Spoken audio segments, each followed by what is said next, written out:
Today we're gonna be watching exploring the ultimate Arknights Iceberg. This was made by Suno. I hope I said that right. Suno? I hope I read that right. Today we're gonna be exploring the ultimate Arknights Iceberg. When I did my last Arknights react, I was really interested in the story. I was interested in the dystopian universe and the Costco.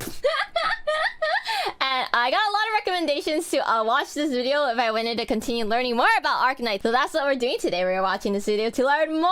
I hope you guys will enjoy. Without further ado, let's go ahead and get started. Now I'm gonna keep it 100 with you. Before making this video, I was 1000% sure an Arknights Iceberg had already existed. I was sure someone had made a video about it or somebody already made the de facto iceberg. But from what I've seen, the only iceberg video is about the base system, which is quite honestly based. And any other icebergs I've seen are either focusing on one topic instead of the whole community or a couple of years old. And because of that, I've decided to make this the ultimate Arknights Iceberg. I wanted to cover most things about the community and the game itself. So to do this, I asked my Discord, Twitter, Reddit, Rule 34, but above all, I also checked Rule 34?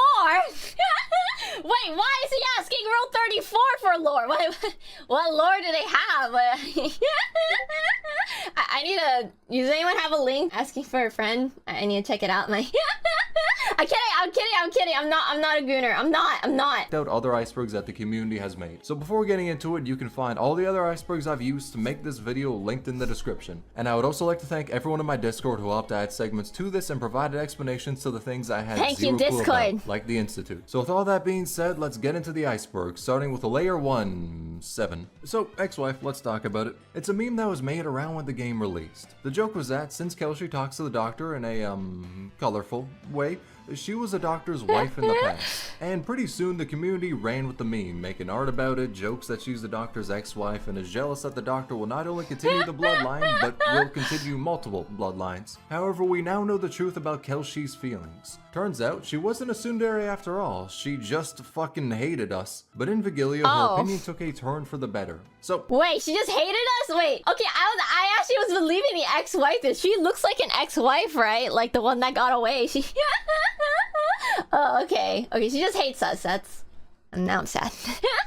all in all, she wasn't the doctor's ex-wife. However, future wife is still kinda on the table. And let's talk about the doctor's donkey, I mean daughter now. So the meme of Amiya being a donkey and W being a cockroach is really easy to explain. It exists because of Amiya's 10-foot long TV antenna ears that makes her look like a donkey. And in the case of W, she just is a cockroach. Currently getting hunted down by Melantha with her skill. Which is a meme unintentionally made by Kyo. They make guides for Arknights using low rarity units, and since Melantha is a really strong 3-star, she appears in most of them. And in those guides, you can be sure to hear... Activate the Melantha skill now. He said it so much to where whenever the community activates her skill, his voice faintly plays in the background. He's pretty much Pavloved us. Now let's talk about Billy. Long story short, it's basically Chinese YouTube. Now the reason I bring it up is because, I'm gonna keep it 100 with you, the creators on that platform go kinda wild. There are so many high quality videos uploaded about Arknights daily. Now I mean, I can't understand a word that is being said, but at the same time, this is one of the funniest things I have ever seen. And I never thought someone could make a montage of Arknights gameplay, yet here it is. So they need to be included because even though most Western fans may not go on Bilibili or understand the videos on it,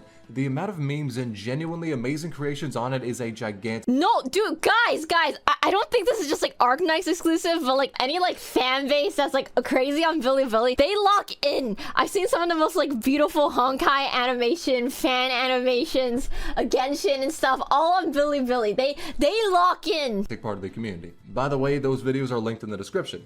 So continuing the bloodlines is a meme so large that if you told me you haven't heard it, then I would shoot you on the spot, as there's a 99% chance you are an alien imitating human speech. The meme... I haven't heard of it, but don't tell him. I don't want to get shot.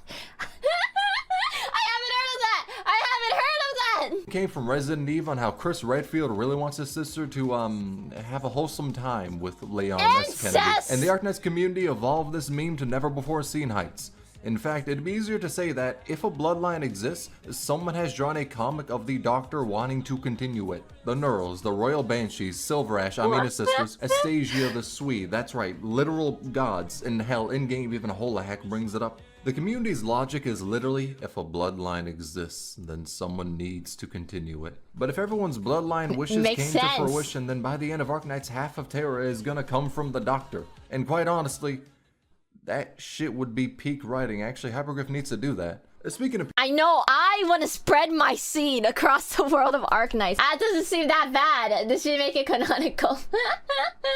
peak Wheels, let's talk about them. So Wheels is someone who draws and animates a ton of things, mostly pertaining to Arknights. And their animations are, well, yeah, let me just say this. There's a reason they're at the top of the iceberg. Everyone's seen them. Like, deadass, I got friends who ain't even heard of Arknights before. Hell, they refer to it as Ark of Knights, and them motherfuckers still know about W-Dance. Possibly because I always spam the skill issue gif of her dance to them, but that's so besides the cute. point. Everyone knows about Wheels' drawing, so much to the point where they actually worked with Yostar and did the animations for a fair bit of live streams. So it's pretty normal to say that they are one of the most well-known artists in the community. And little side note, the Shadowbringers animation they did is my favorite. They absolutely cooked in that one. And the idea of Amiya being the Warrior of Light is perfect because hearing her say this line would make me reach Nirvana. That shit would be funny as hell. Almost as funny as the translations, unfortunately. Now, many people know this, but Arknights has had a few... I want to say, I feel like Arknights fan base is some of the most creative, like, people I've ever seen. I've seen a lot of, like, amazing artwork, animations of Arknights without, like, you know, like, diving too deeply into the game. Yeah, as you know, I'm watching the Ultimate Iceberg to learn about it. But they have a very creative fan base, and I think that's really, really cool.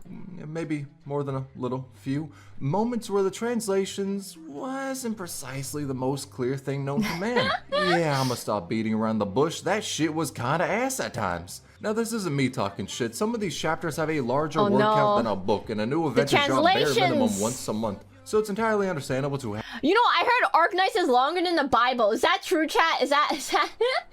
have mistranslations, and the most recent chapters have had much better quality in my opinion. Bar the whole 4 attack is physical damage 120% times translation that happened fairly recently. But yeah, in the past there were a lot of cases of pretty fucking funny translation errors or times where the tutorial was kinda, not in English. And let's not forget the birth of, or my personal favorite, Annihilatio. All in all, I kinda like the translation errors because, you know, they make me laugh. Yosar should do more of them. Yo, hell, sign me up for the translation team. In a week, all the players will be wondering why every event culminates in saying that Exia is the best waifu. And on the topic of best girl, let's talk about the man that can become them all, Thorns. So Thornification is a name heralded by the people of the community, used to describe a process that rivals the power of God. It is a phenomenon that describes how every waifu, not only in Arknights but in other games as well, how they all turn into thorns. Where it came from, nobody knows. Why it's done, nobody knows. What's the meaning of it? Is this like the equivalent of like thoughtification? You know? Am I saying that right? Something like, I don't know. It was like a graph and like a woman like drops a book and becomes a thought or so. I don't remember. It's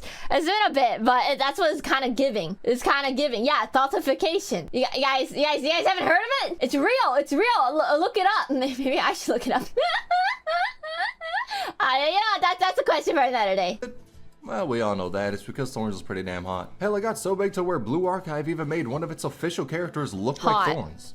This is not misinformation, I swear. It's as true as 1-7 being the endgame content for Arknights. Now, if you somehow don't know, 1-7 is this stage that gives you these rocks. Thing is, you need roughly a million of these rocks, which causes 99% of players to just auto this stage when there's no event going on. Everyone eats the rocks. It's unavoidable. And this is by far the best stage to get them. Therefore, if you play Arknights... I knew you eat rocks in Arknights! I knew it! I knew it. I love eating rocks. Till the rock mines you go. And you can also use them to make rolls, but that process is largely not worth it. Doing that shit is kinda a lap dumb moment, which would be this phase. Consequently, this is also the face I make when I avoid farming 1-7 and can suddenly not raise any operators due to a rock deficiency. But it was made for this art trip by this person, and since it was funny as fuck, the community started using it everywhere. Now, we're talking about lap dumb, let's talk about one of the dumbest times for the entirety of the community. Funny. So, after the first anniversary livestream, there was a secret outro, and in this outro it displayed the art of 6 future characters yet to be released. Chills. Thorns, Mountain, Golden Glow, a Cheeto, Suitor, and Saga. And where the entire community got played for fools, kind of their own making, was Golden Glow. The only thing we had to go off of was this little art of hers. She appeared nowhere else prior to this. And people started saying how she looks like Korone due to her dog ears. And since we didn't know her name, people either called her Pink Dog or Pink Korone. And this was her name for a, long time. The thing is, that reveal was around April 27, 2020. We didn't get her banner until February 15th, 2022. It took almost 2 years between when she was revealed and when we got her. And when okay, wait. Still faster than GTA 6 though. I'm just saying, but Damn! When she was revealed, the NDA was lifted, and that's when her artist, Nami, opened the floodgates. For damn near 2 years, every single person in the community was calling her Pink Dog. We thought she was a dog. Then Nami came in and revealed the truth no one was remotely ready for. She was a cat. She had to sit back and watch everyone call her daughter a dog as she was under NDA and was unable to reveal the truth. So funny. That she was instead a Scottish fold cat. Now, I see it now. That's really cute. Wait, she actually looks like a dog, though. I'm gonna die on this hill. She's... Wait, that's so funny. No, the poor artist. in defense of the community, Scottish fold cats are like fucking dog weeaboos, so I think we get a pass on that one. But that is what birthed the legend of Pink Corone. On the topic of not fully understanding who or what an operator is, let's talk about Ansel. Now, say it with me. I know you're thinking it. Would. But before Art on Rule 34 reveals this to you, let me either break your heart or make you reach nirvana. It kinda depends on the person. Now, Ansel has beautiful pink hair, some of the prettiest art in the game, and is all around peak. Is this girl a dude? Because I'm gonna stop watching the video. But he's a guy. Ah! Ah! Ah!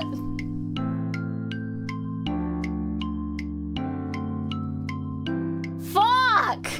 What the fuck? Why? Why would they do this? Why? Why? Sorry.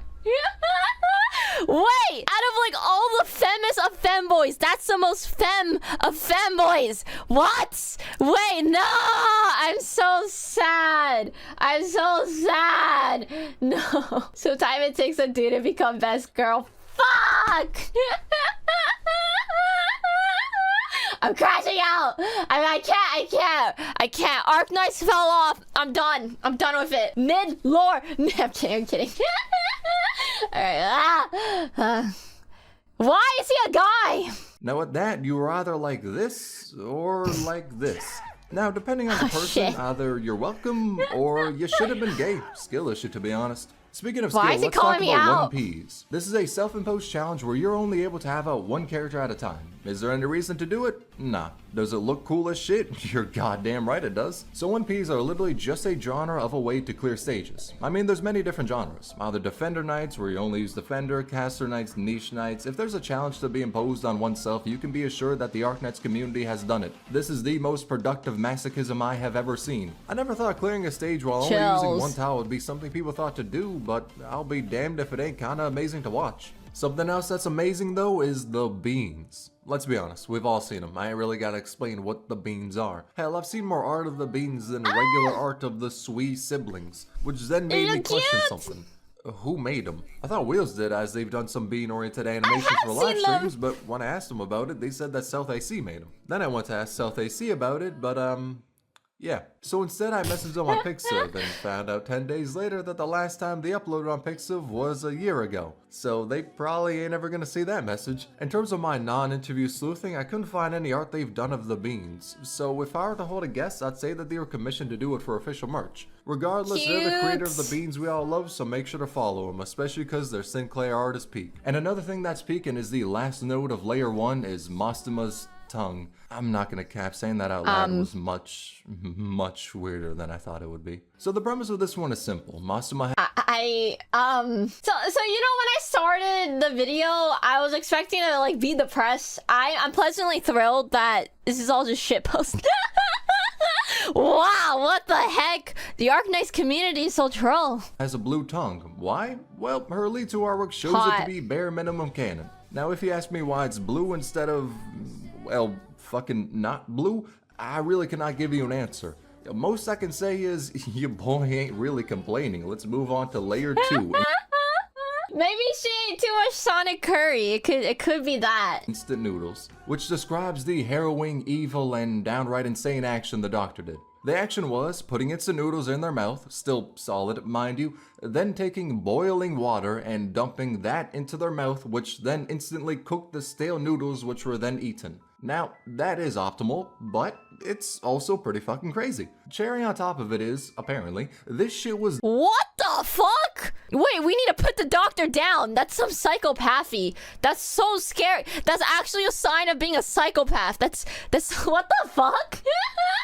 Who does that? Who does that? Done at 4 a.m. Kelshi was the one who specified that, and she even went so far as to say that the doctor was really good at it, which means not— No wonder she hates the doctor. Like, oh, that's so. What? Not only was this shit done once, it was done enough to get good at it. Now you may think to yourself, this is but a simple jab at the doctor by their ex-wife. Yeah, no, it was confirmed in Shirayuki's operator record. In fact, she even called it genius. So yes, this shit is canon, and the hot water kettle from Fugmas even has this description on it. So all in all, the doctor is fucking crazy. But not as crazy as Sculptor. She was not only the first live 2D operator or the first alter form of an operator, she was also the first operator who came from a different timeline. Now that sounds amazing, truly a monumental moment in Arknights' history, something the cult of Scotty can be fully and entirely proud of. But this is Arknights, nothing is happy forever. Or hell, nothing is happy, period. The thing is, Sculptor is from a different timeline, in which she joined the hive mind of the Seaborn as their god, Asharmla. That's able to happen because even though Asharmla was hunted and killed by the Abyssal Hunters in the past, after the battle was done, its blood went into Scotty's wounds, causing it to lie dormant within her. And if Scotty embraces her Seaborn blood, that will result in her kind of pulling an Eren Yeager and killing like 90% of the people in the world. This text— What the— holy shit! Holy shit! Text explains it all. Basically, Terra finally fucking came together for once and threw everything they had at the Seaborn. The Grand Knights, the Emperor's Blades, the Apostolic Gun Knights of Laterana, the Golden Gods of Leithania, the weapons of mass destruction created by Columbia, the ancient arts of Sami, and the leadership of Yan, keeping the crumbling nations standing together. Yet, they were not a match for the Seaborn at all. Humanity only got a singular city to survive in, a stronghold, after Kelshi begged the Frigmuts, the Beastmasters, and used all ancient technologies just to build a last stand against the Seaborn. A race of creatures that are a hive mind which evolves after any combat encounter, spreading their knowledge on how to kill whatever hunts them. And Sculptor is leading them all so she can reach the doctor. Reason is because she loves the doctor, which then caused an obsession when she turned into Asharmla, where she wanted to be with them at the cost of humanity. All of it. And her voice lines confirm that even with the last city, the Abyssal Hunters have died, and so have Kelshi and Amiya. In fact, all the doctor's friends have died. Sculptor is the— What the fuck? Wait, chat, we were just talking about instant noodles. Why is everyone dying? This is so dark. What the fuck? It's kind of— I find it like she's hot. That girl's hot, but that's pretty evil. Worst possible timeline that can happen. If she becomes a Asharmla, then everyone will die. The Seaborn are just too strong. In a nice 3 ending, we see Best Boy Mizuki pull up and save humanity, but if he hadn't done that, everyone would die. But that's a different timeline from the Sculptor one. Thankfully, though, canonically, neither of these timelines have happened. Granted, it still always can. Scotty's kind of a ticking time bomb. But since this topic is a little too depressing, let's move on to the person who made our savior Mizuki. As I said prior, Nami is the artist of Mizuki and Golden Glow, basically their mother. And my lord, she shows her motherly love often. On her Twitter, which you should follow by the way, you can see many posts where she asks about Mizuki and Golden Glow. Either plushies of Mizuki, advertisements of Golden Glow, Risk 18 clears with them, or Mizuki's soft armpits. And also Mizuki in a maid outfit, and yes, this is peak. We need it as a skin. But she has been very prolific with her love for her characters, and Golden Glow decided she did not give a damn about that fact. When Nami went to roll for her, she decided to aim for max potential, which ended up costing her about 587 pulls. Well, it wasn't about that much, it was actually specifically that much. And that only gave her 5 copies, so for the last potential she used class coins. But that stream showed us 2 important and beautiful things. 1. Nami's love for her children. She is willing to do anything to max potential them. It is really beautiful. And 2. We got to see the strat Hypergriff uses to get back all the money they spend hiring artists. Yo, true. Oh, brilliant, brilliant. The art pays for itself if you put it in a gambling system. That's actually crazy to me thinking all the money she made getting hired as an artist goes back into the game so she could 6-star her children.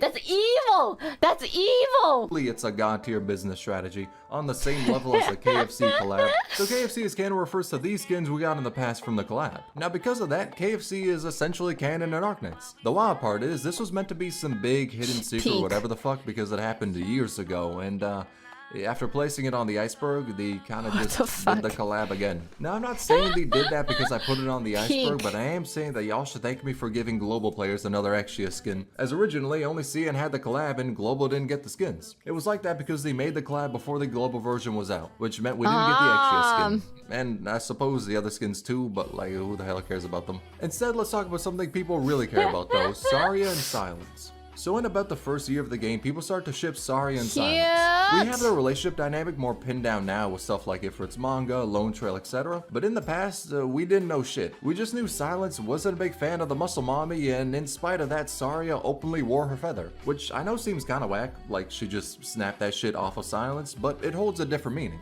Liberi, the Burb race, give their feathers to someone they're affectionate towards. Which means that in the past, Silence was affectionate to Saria. We know why now, but year one, it was basically speculation. And Silence really wanted Saria to stay the hell away from Ifrit, who also has her feather. Which made the ship of Saria and Silence seem like Silence was the lone mother doing her best for her kid Ifrit, while Saria was the deadbeat dad. Of course we know now what the relationship is more specifically, but that was always a funny early ship. And quite possibly the funniest piece of drama was easily the Arknights designs are over-sexualized. So this was a fun one. Hell, I even made a video about it. It all started when this person made a comparison between Arknights designs and Genshin designs. They said that in their opinion, Arknights designs are good whilst Genshin designs feel lifeless, using Golden Glow as an example. Then someone came in and said that her design is just a bunch of random shit thrown together. And they decided to double up on that statement by saying Arknights designs are just hypersexualization to appeal to horny teenagers. Well, bro, I need that guy to play Nikkei, let me tell you. I mean, I don't know that much about Arknights, but like, you know, I'm not coming like crazy when I see that game. I'm just saying, What? Was the sex in the room with us? Which then caused the greatest ratio I have ever seen. It felt like about 8 million people came out of the woods and hunted their ass down with the greatest smackdown of all time. Everyone was quote retweeting their ass with pictures showing just how over-sexualized Arknights is. Showing Fia Meta wearing regular clothes, or displaying Shiny in her Alien the Crow cosplay. And lest we forget, Too much skin! Sorry. Horrifying. These concubines. Mudrock wearing her sultry, full-body armor. Yeah, long story short, Too the much community had a skin, fun too time much. cooking them. And honestly, the cherry on top is no one was really mad at them. I mean, some people probably were, but for the most part, people just clown It's on them really funny. and that's it. For once, internet drama didn't dissolve into death threats and doxing. It was just a Peak. fun time. So all in all, it was a wholesome moment where the community came together and showed how Arknights designs weren't over-sexualized. It was also a time where the entire community tried to pretend like Utage's summer skin was fan art only. Another wholesome Arknights related thing is the phenomena of Ak bringing operators to Glock clock whenever they're in the Ifrit tile. You see, Ak has his funny little third skill that can retreat an operator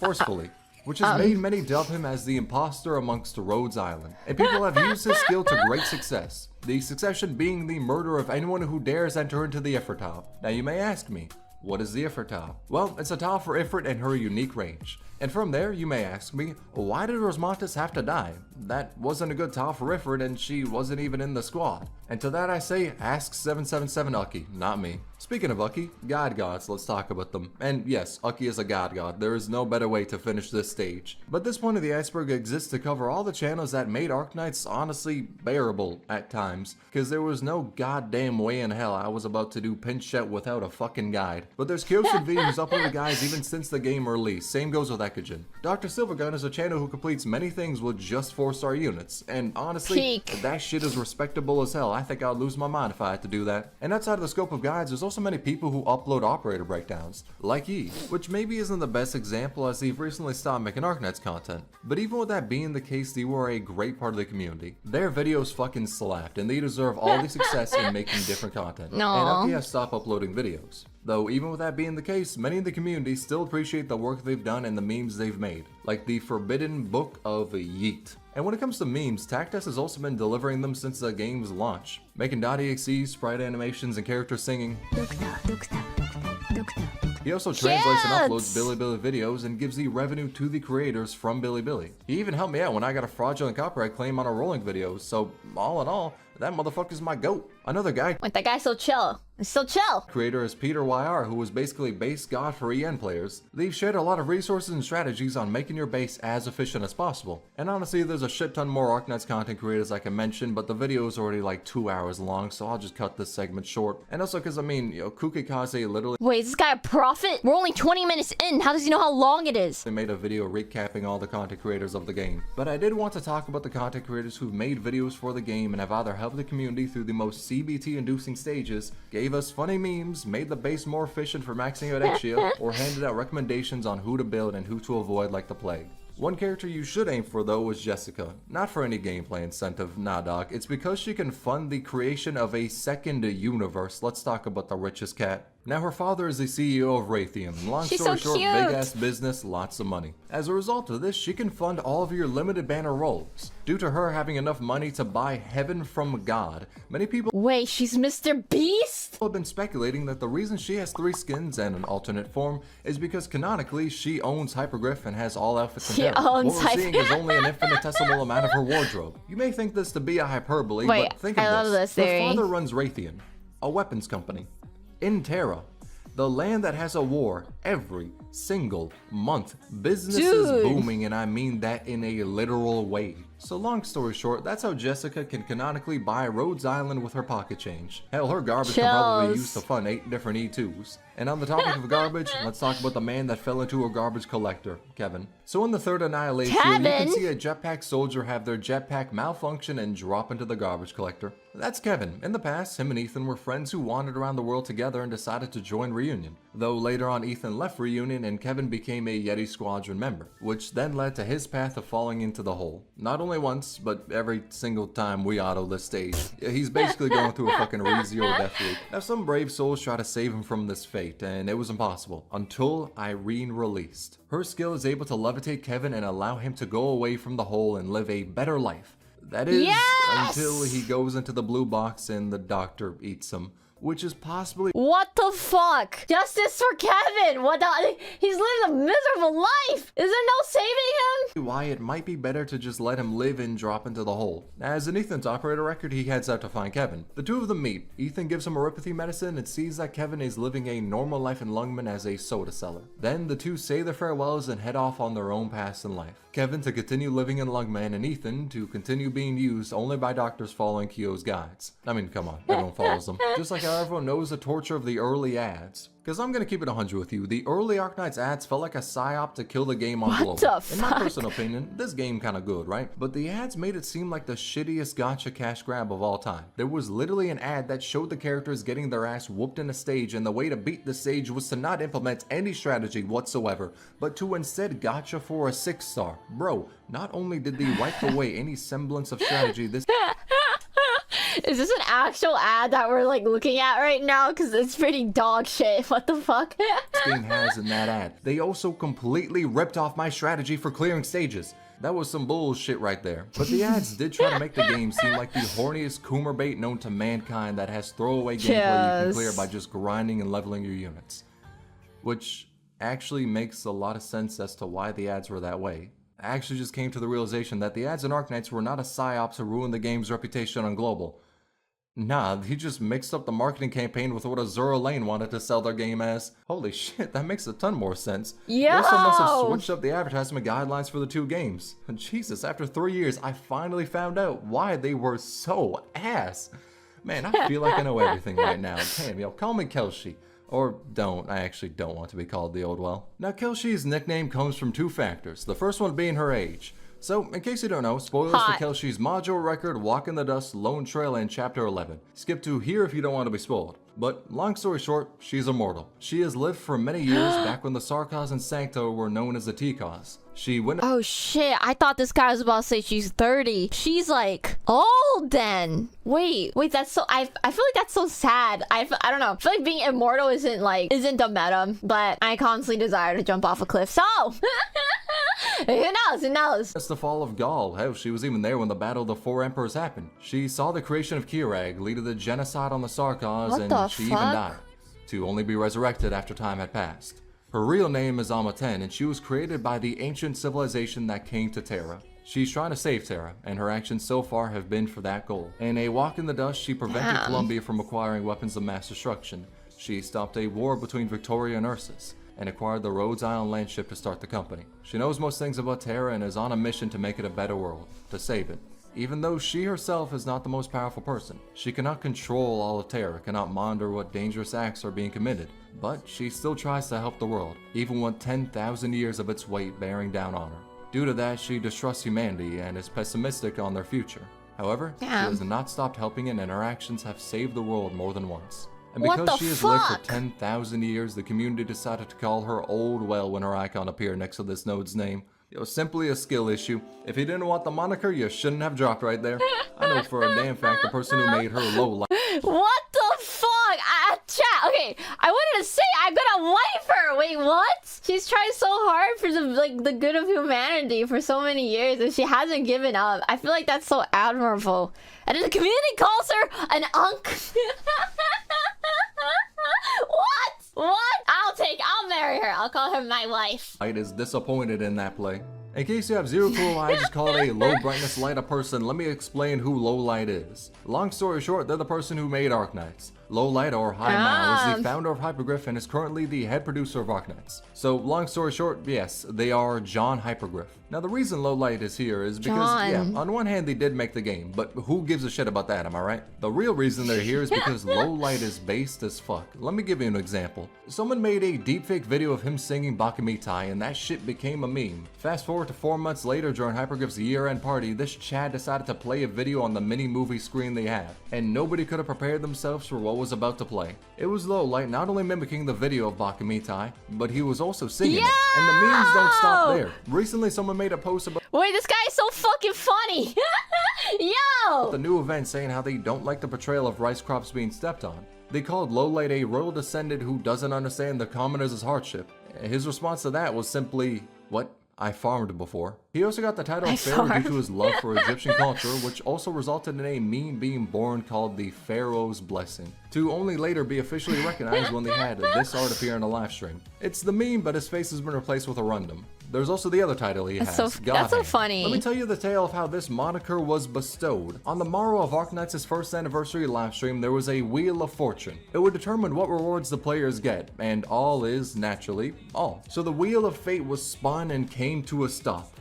Not on all. Then the force of nature known as Low Light pushed it to all, giving players more rewards, which was really cool, but it does not stop there. They did similar things in the 2nd anniversary, 2.5 anniversary, 3rd anniversary, 3.5th anniversary, and due to this control of the Wheel of Fate, he has been dubbed God Hand, which is a cool ass title, but since I've read Berserk, not gonna lie, it's a little terrifying. Knowing that the God Hand is behind Arknights is a strange concept, but it does kinda explain why the story is so damn depressing, and helps to explain the torture of the Loud Squad. Now to those of you who are unaware, let me tell you about the Loud Squad. You'll listen close because after this, you won't be able to hear them again.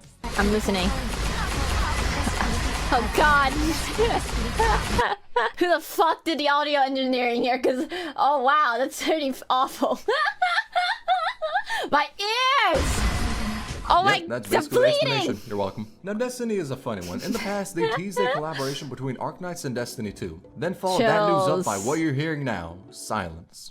Because the Loud Squad made you deaf. I'm thinking that we're gonna get it, it'll just take some time. Because the Monster Hunter collab took forever before some stuff was officially announced. But some people are speculating it'll never happen. Because of the current situation Destiny's in, with having laid off most of their employees and following up that amazing act with the dumbest fucking statement of mankind. So some are saying Destiny may not have the resources for the collab, as I'd imagine it'll be a two-way street with how their Fortnite collab puts skins in the Eververse shop. Or it's possible that Hypergriff may want to distance themselves because of Bungie's shitty decisions. We don't know. Anything now is basically speculation. My 2 cents is that we're gonna get it, but it's just taking a while. And when it comes to what's in the collab, it's looking like it's skins and a mini story only, but we'll have to see the particulars of it if it drops within our lifespan. Just like how we're about to see the atrocities of Layer 3, table soul sucking. So, 4 ears, let's talk about it. Now this relates to the phenomena of operators having, well, 4 ears. I ain't gonna sugarcoat it, they got both human ears and the ears of a furry's wet dream. You can mainly see this in some anime art here and there. But there's also characters like Frostleaf, Amiya's newspaper skin, and Jessica who have headphones or something similar over their human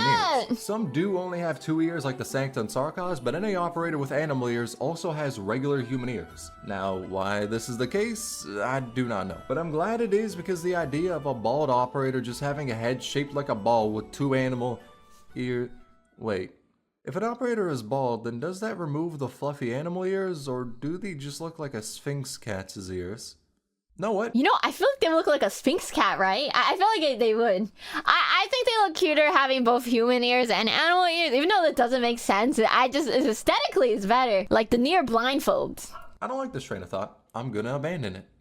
Let's instead talk about something wholesome, ships. So in the community, many people ship many different operators. Hell, there's so many ships out there to where you can barely see the waters. I did talk about the Saria and Silence one prior, but this is gonna be more broad. Let me just go through some of the popular ones. Texas and Exia, Hoshiguma and Shen, Silver Ash and Courier, Mastama and Exia, Lapland and Project Bread and Province, Ceylon and Schwartz, yeah, that one's basically just canon, Ak and Warfarin, Sora and Texas, The One-Sided Love, Blue Poison and Glaucus, and Franco with Liskarm. Yeah. That's not even 10% of the ships I've seen from the community. The Arknights community is one of the rare cases where a community likes shipping characters with other characters more than the self-insert. Yo, FGO players can never. Let's talk about the Arknights manga. Now, damn, what did the FGO players do to you? in case you haven't heard about these, by God, I'm about to give you so much reading material because there's a lot. Road's Kitchen is about cooking, but it mainly uses that setting to just tell stories about the operators. And one of the chapters is actually the most wholesome story about Rosa learning how Zima and Gummy accept her and don't hate her, which is what I love to see from Arknights. There's many depressing stories, but getting the wholesome ones every now and then remind you that it isn't the most bleak story. There are good times. This is what I love to see. Just operators having a good time enjoying life. Now take all of what I just said and throw it out the fucking window because the Rhinelab manga is depressing as shit. This talks about the history of Saria, Silence, and Ifrit, and goes into how Ifrit was experimented on as a child to gain her powers. There's also the Black Steel manga, which talks about that faction, and the one about Arturian Executor. If you want to read the official translations, the link will be in the description. Ones that are yet to be translated is the Operator manga, Angelina's, A1, which takes place in the city of Tucaranto, which is probably the closest we'll get to Canadian representation on Arknights, so fuck it, I'll take it. And there's 1 to 3 Rhodes Island, which is basically just funny short stories. Ebonhole's becoming a metalhead is still the funniest chapter from that. Deadass, he blasts the music even though he hates it because the voice in his head, which constantly berates him and calls him and his music trash, hates it even more. That shit is funny and why he's my goat. Though the chapter of Mastama bullying Fiametta is a close second for my favorites. This is so cute. And let's talk about one of my favorite medics, Tea Applesauce. Now you may ask yourself, what the fuck is Blood on about? Let me explain. So on the release of Arknights, Watch Mojo made a sponsored video of the top 10 operators in the game. And when they got to Telopsis' section, her name was pronounced as... Teopsis. That. What? Tectone's reaction to the video. Teopsis. Teopos. That's dog. That's. I don't know how to say that. Helped popularize the meme, and the community ran with calling her Tea Applesauce, as well, that's what homie said. Now I do understand his plight. Her name is deadass spelled like an old Lovecraftian god, so I can't exactly blame him. But at the same time, homie deadass said Pramanix's name like this. Pramanix. Brumanix. Honestly, this motherfucker's my go to Watch Mojo. I ain't even gonna hold you. Now on the topic of tea applesauce, let's talk about the table. So this section is... it's gonna get the video demonetized. In the past, you're one of Arknights, someone made a drawing. In it, Blue Poison is given a cake to the doctor, one she made. It's really wholesome because Blue Poison says everyone is afraid of her because she can make poison, and they're especially scared of her food because they don't want the, Putin special, if you catch my drift. But the doctor accepts her and her cooking, and because of that, she makes a cake to give to him, one of the few people who is not afraid of her. As she goes to hand the doctor the cake, she notices he's asleep and decides to just leave it there. But turns out, under the table, Tea Applesauce is there and is, in the most PG-13 way possible, sucking his soul out of... What? Yeah, I thought this was gonna be awesome. I thought I was gonna watch the fucking doctor eat a cake. What? Whoa! Where did that come from? Where did that actually come from? Why? His Johnson. And because of that, many arts are made in which Tea Applesauce is, nesting under the table. Or arts where Blue Poison and Tea Applesauce are, seeing who could get the closest to the doctor For legal reasons, I don't think I could talk about this topic in any more detail, so let's move on to another one. Let's instead talk about hot dogs, no innuendo intended. So hot dogs are people refers to this line from Kelshi and Lone Trail, in which he says that they got that name because hot-ass paros were the ones selling them. And you may question as to why this is fairly low despite the fact it's said in the early chapters of a recent event, but to that I say, I know for a damn fact nobody actually reads the story. Yo, thank the heavens Frostbite exists. Without him, half the fandom will think Anduin deserves to be forgiven. Let's talk about Pure Stream. She's an operator who released a while back, but on her release, the only way to get her was by buying the Wildlife Pack. It was $1 and give you Pure Stream with one Origini Prime. Oh, they did clarify that she'd later be added to the recruitment pool, but for a couple of months you could only get her from that pack, which was a collaboration with the World Wildlife Fund, an organization that helps and conserves endangered species. And the funds that went to that pack were sent to the WWF so players could donate to charity in-game and also get a complimentary dolphin. And naturally, since your boy cares about the environment, I bought the pack as well. Also, because Pure Stream... Dude, I care about the environment so much. That's why I don't use toilet paper. I'm just saying, you know, less waste. ...is essential to one of the best base combinations in game, but I will still claim that 51% of my purchase was for the sake of the world. After all, I hate seeing species going extinct. Oh hey, there's Passenger. Facts. The operator that is based on the passenger bird, which went extinct on September 1st, 1914. Oh. And Passenger's birthday is... oh, well, that's depressing. Let's talk about something fun instead. So on release... Why the fuck would they do that? What the fuck? You let it cross? No! It was a joke. It was a joke. I'm a girl. I don't pee or poo. Passenger was completely fucking dog shit. Deadass, one of the worst units in the game, and everyone shit Tragic. Now this man did not go the way of the passenger pigeon after all that shit talk. Nah, instead he won. Let me tell you of the tale of Passenger, not the dead ones, the Arknights one. Since he was utter unusable trash on his release, Hypergriff buffed him. Well, more particularly, he buffed his class, Chaincasters, as they all ate more ass than Riley Reid. But that buff was the equivalent to dropping a twig on a wood chipper. It gave nothing. And the CN community went wild in a damn funny way. They made an entire copy pasta about him being God, and the reason he never killed wasn't because he was ass, it was because he was too kind. By the way, Lowlight saw this shit and promoted the memes. But guess what? It don't stop there. On national TV, this high school student, nay, this Chad, deadass said to buff Passenger. So because of all the memes, because this Chad decided to speak the truth, and because Passenger was by far the worst 6-star in the game, they decided to buff him. Again. And so they made Godsinger real. I really like that. It seems like the Arknights, like, I don't know, the company and the developers, they seem very involved with the community. I think that's always, like, really nice.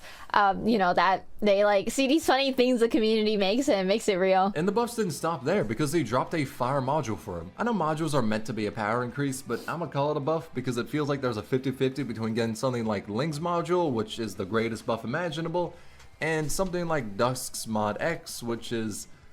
honestly just an insult. And that is how Hypergriff made Godsinger real. Honestly, he's strong enough to be a Beastmaster. Now in case you don't know what that is, Beastmasters are talking animals. Yep, I'm not making that one up. Yeah, the I got that Emperor one. is literally a talking Emperor Penguin. The Beastmasters are all immortal and have existed since time immemorial. The Beastmasters we know now are the Emperor, High Priest, Gawain, the Signor de Lupe, Amma, and Dolly. Yeah, that last one feels a little out of place.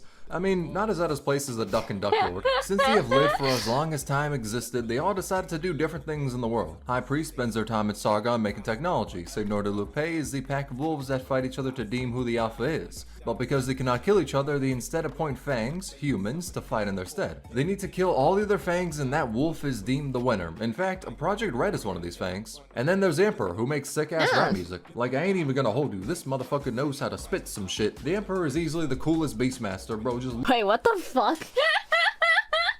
Wow, I wasn't prepared to have a rapping penguin in Arknights. I wasn't... Look at him holding his piece surrounded by the wolves. This motherfucker... What the fuck? Wait, the penguin's gangster, dude.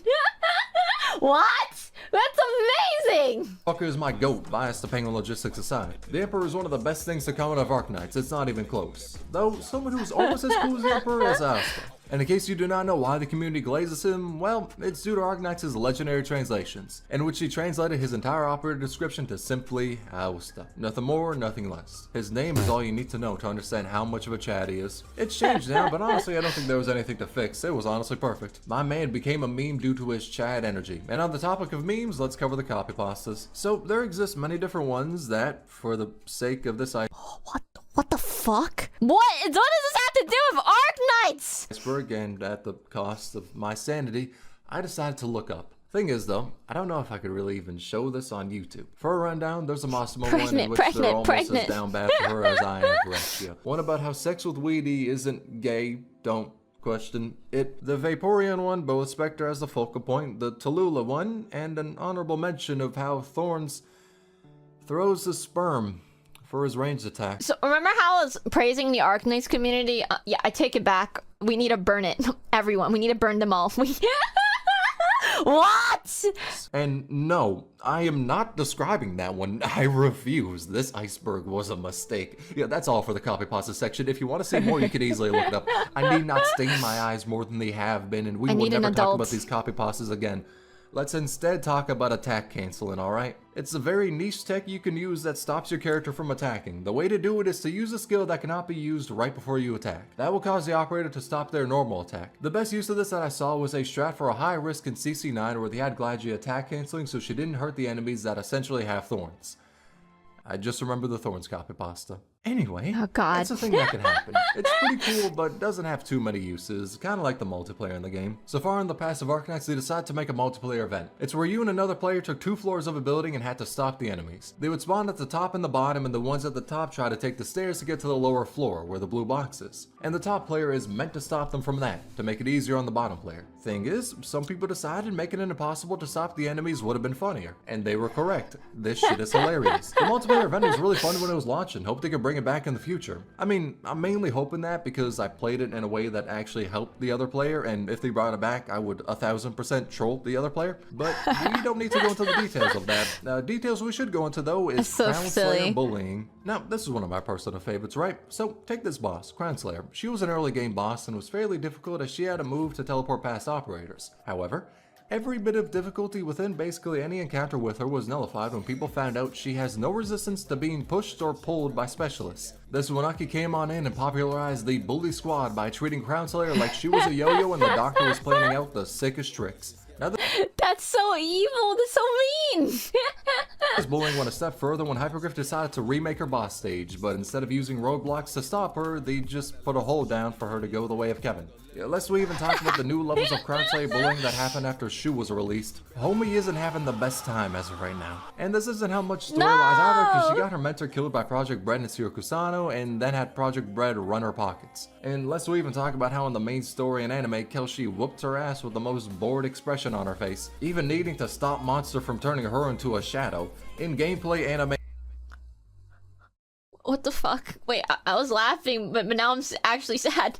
Wait, this girl has a hard life, guys! And the story, she has been bullied in every single adaptation. Hell, if a live action was made, the person who gets casted for Crown Slayer is probably going to be sweating bullets, as they know they are not in for a fun time. What'll happen to them is going to be live streamed on Zero Sanity memes. Now, there's 2 descriptions I could use to detail what Zero Sanity memes is. The first is that it's the meme subreddit for Arknights, where people post out funny videos and pictures, etc, etc. You know how memes work. The other descriptor is that it's an affront to God. At times, most times that is, it lives up to its name of Zero Sanity. Within that realm of tragedy and insane doctors, there exists no law. Damn near everything is posted. Horny posting, more horny posting, even more horny posting, and somehow, yet even more horny posting. And there's a fucking tag called Kataoka-san posting. What the fuck is that meant to be? You know, I'm sorry to say, but if you didn't know of this place prior, then please run now while you can. Curiosity killed the cat, don't increase its KD ratio. Instead of that, let's just move on to Layer 4, Suzu's Cult. First thing on it, Scamfer and Kukikaze pulls, let's talk about it. You see, Vife is a gacha game YouTuber who primarily makes content on Arknights. Talking about the community, the game, etc, etc, yeah, that's not what I'm here for. Nah, I'm here to talk about their Dr. Jekyll side, Scamfer. That is a moniker that relates to the paranormal phenomena of them taking, shaping, and molding the most dog shit RNG imaginable. They do viewer polls where they log into the account of a viewer and roll for them on a banner. Thing is, a lot of the times, like 90% of them, it results in permanent account damage. Against all odds, consistently defying probabilities set out by mathematicians, the rolls find a way to prove that rate up is a lie. Shit, them rolls basically taking a page out of Nexon's book. And due to this, the oh god, Nexon. Wait, this is so ass. name Scamfer was not given to Vifer, no, it was earned. Meanwhile, on the other hand, Kukikaze can take 3 pulls, a missing shoe, a chewed up... Okay, wait, can we talk about Can we talk about my Arknights Enfield pulls? Because I pulled 2 6-stars, and it was of the free 6-star we got. Like, that's like, why? They gave me the free unit 3 fucking times. I don't have any other 6-stars. I have that one free unit 3 times. What am I supposed to do about that? I was so angry. The first time we pulled the free unit, I was like, okay, whatever, it's fine. And then the third time we pulled it. Skill issue? What? Gum wrapper and somehow get pot 6 on half the cast. Truly, I do not know the Ouroboros method they have in store, yet there is definitely some binding vow between the two of them. For every account Viper crushes, that's another one saved for Kukikaze. We deadass got the heaven or hell you could put your account through, and it's hilarious.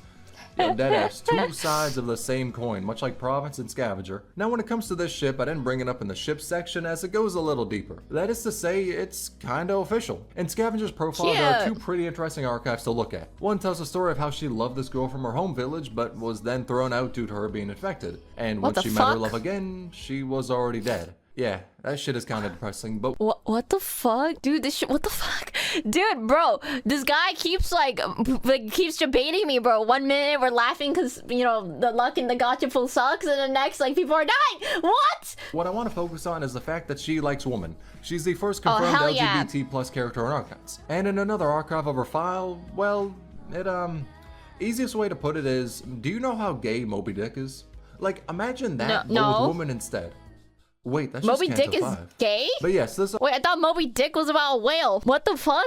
archive shows she has feelings towards Province. And what's more is that the official artist for Province made art that's kinda sorta entirely shipping the 2 of them. Now, it's not like a million% confirmed, you know, they haven't been roommates for 10 years now, but like, come on, dog, this shit is more obvious about being gay than I am about being bisexual. Let's talk about the king of controversy, Summer. The reason I say that is because damn near half of Arknights' controversies have all taken place in Summer. At first, it started out small. To get materials from Obsidian Festival, players had to do stages, get currency, to then buy a token to do a different stage, and use what they got from that to then buy materials. So it was way too convoluted, but nothing terribly egregious. Not that many people were mad, but they were a little annoyed. Then next summer came around. In it, they did a rerun of the prior summer event, Heart of Surging Flame, and Hypergriff decided to make a new banner with thorns. Thing is though, since it was a rerun, anyone who played the event prior was unable to get any more Origini Prime, which meant less rolls, but also no way to get new skins for free. As in other events, you can complete the stages, get the prime, then buy a skin for free. But in this one, older players couldn't do that. Add that to the fact that back then, Thorns was probably top 5, easily top 10 operators in the game, and yeah, it's understandable to be pissed. As a response, Hypergriff said they will never introduce a new banner on any reruns. And 3 years later, they've stuck with that. No rerun has had a new banner. Even though it seems like some were meant for a rerun, like Suture being in Granny's event and Achido being in a Coder Brawl rerun. They also decided to rerun Thorns' banner and Unetix's banner after her event, so players could get prime from that and another chance to roll Thorns. Or use that prime to buy the skins that dropped during Thorns' banner because they were also being rerun. And finally, they gave players a free 10 pull as well. All of that calmed down the shitstorm that was the first and only instance of a new banner on a rerun event. But that is nothing compared to how the community reacted when Summer Chen released. My god, that was hell.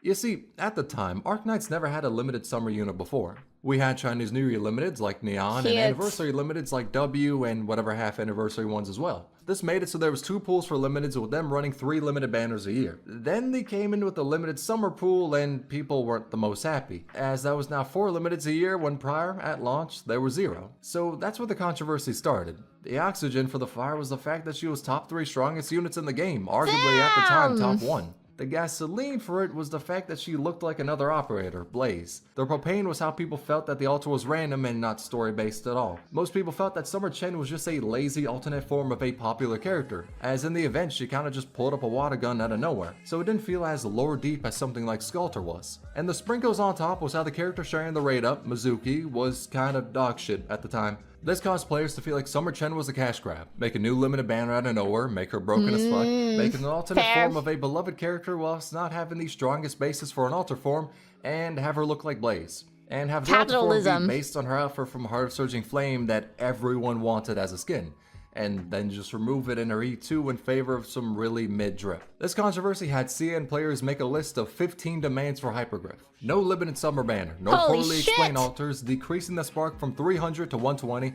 They should dead do this shit, by the way. Cancel the limited banner and make it solo Mizuki. Dog, this one would have caused way more controversies if they did that. Change the E2 art, which they did and made her look less like Blaze. Change all the old character arts in the game. That demand is whack as hell and I don't really gotta explain why. No. Explain why What it the looks like fuck? this Ami art is plagiarizing from this company. Demanded the lead artist to explain the issues about their art and the issues in the art book. Change a store package that gave players less in it than what it gave in Holy shit, dude. Wow, this is a book of grievances. a previous limited event. Understandable, and they did end up giving more for that package. Explain what Pink Doggo, Golden Glow, is. Promised the new module system is free to play. Hypergriff said it was, but some players lost trust in them due to this event, so they thought it wouldn't be. Turns out the module system was completely free to play friendly, but at the time players had no way of knowing. Proofread all future and past dialogue. I disagree at this point. I say proofread less. It's funnier that way. Make event timings planned out better so there isn't rerun after rerun, as stuff like that is really boring for older players. And prior to this banner, there was a 2-month period of nothing new except for Vigilio. Make new story chapters come up faster, and finally tell us if there will be new roguelike game modes and if they'll be permanent. Hindsight 2020, we got up to 3 at the same time and all are permanent. So yes, that is the list of demands and goes to show how nuclear Summer Chen was. Some of them were addressed, others were valid, and I completely agree, and some were just people throwing needless hate on the head artist for Arknights, and I personally cannot get behind that.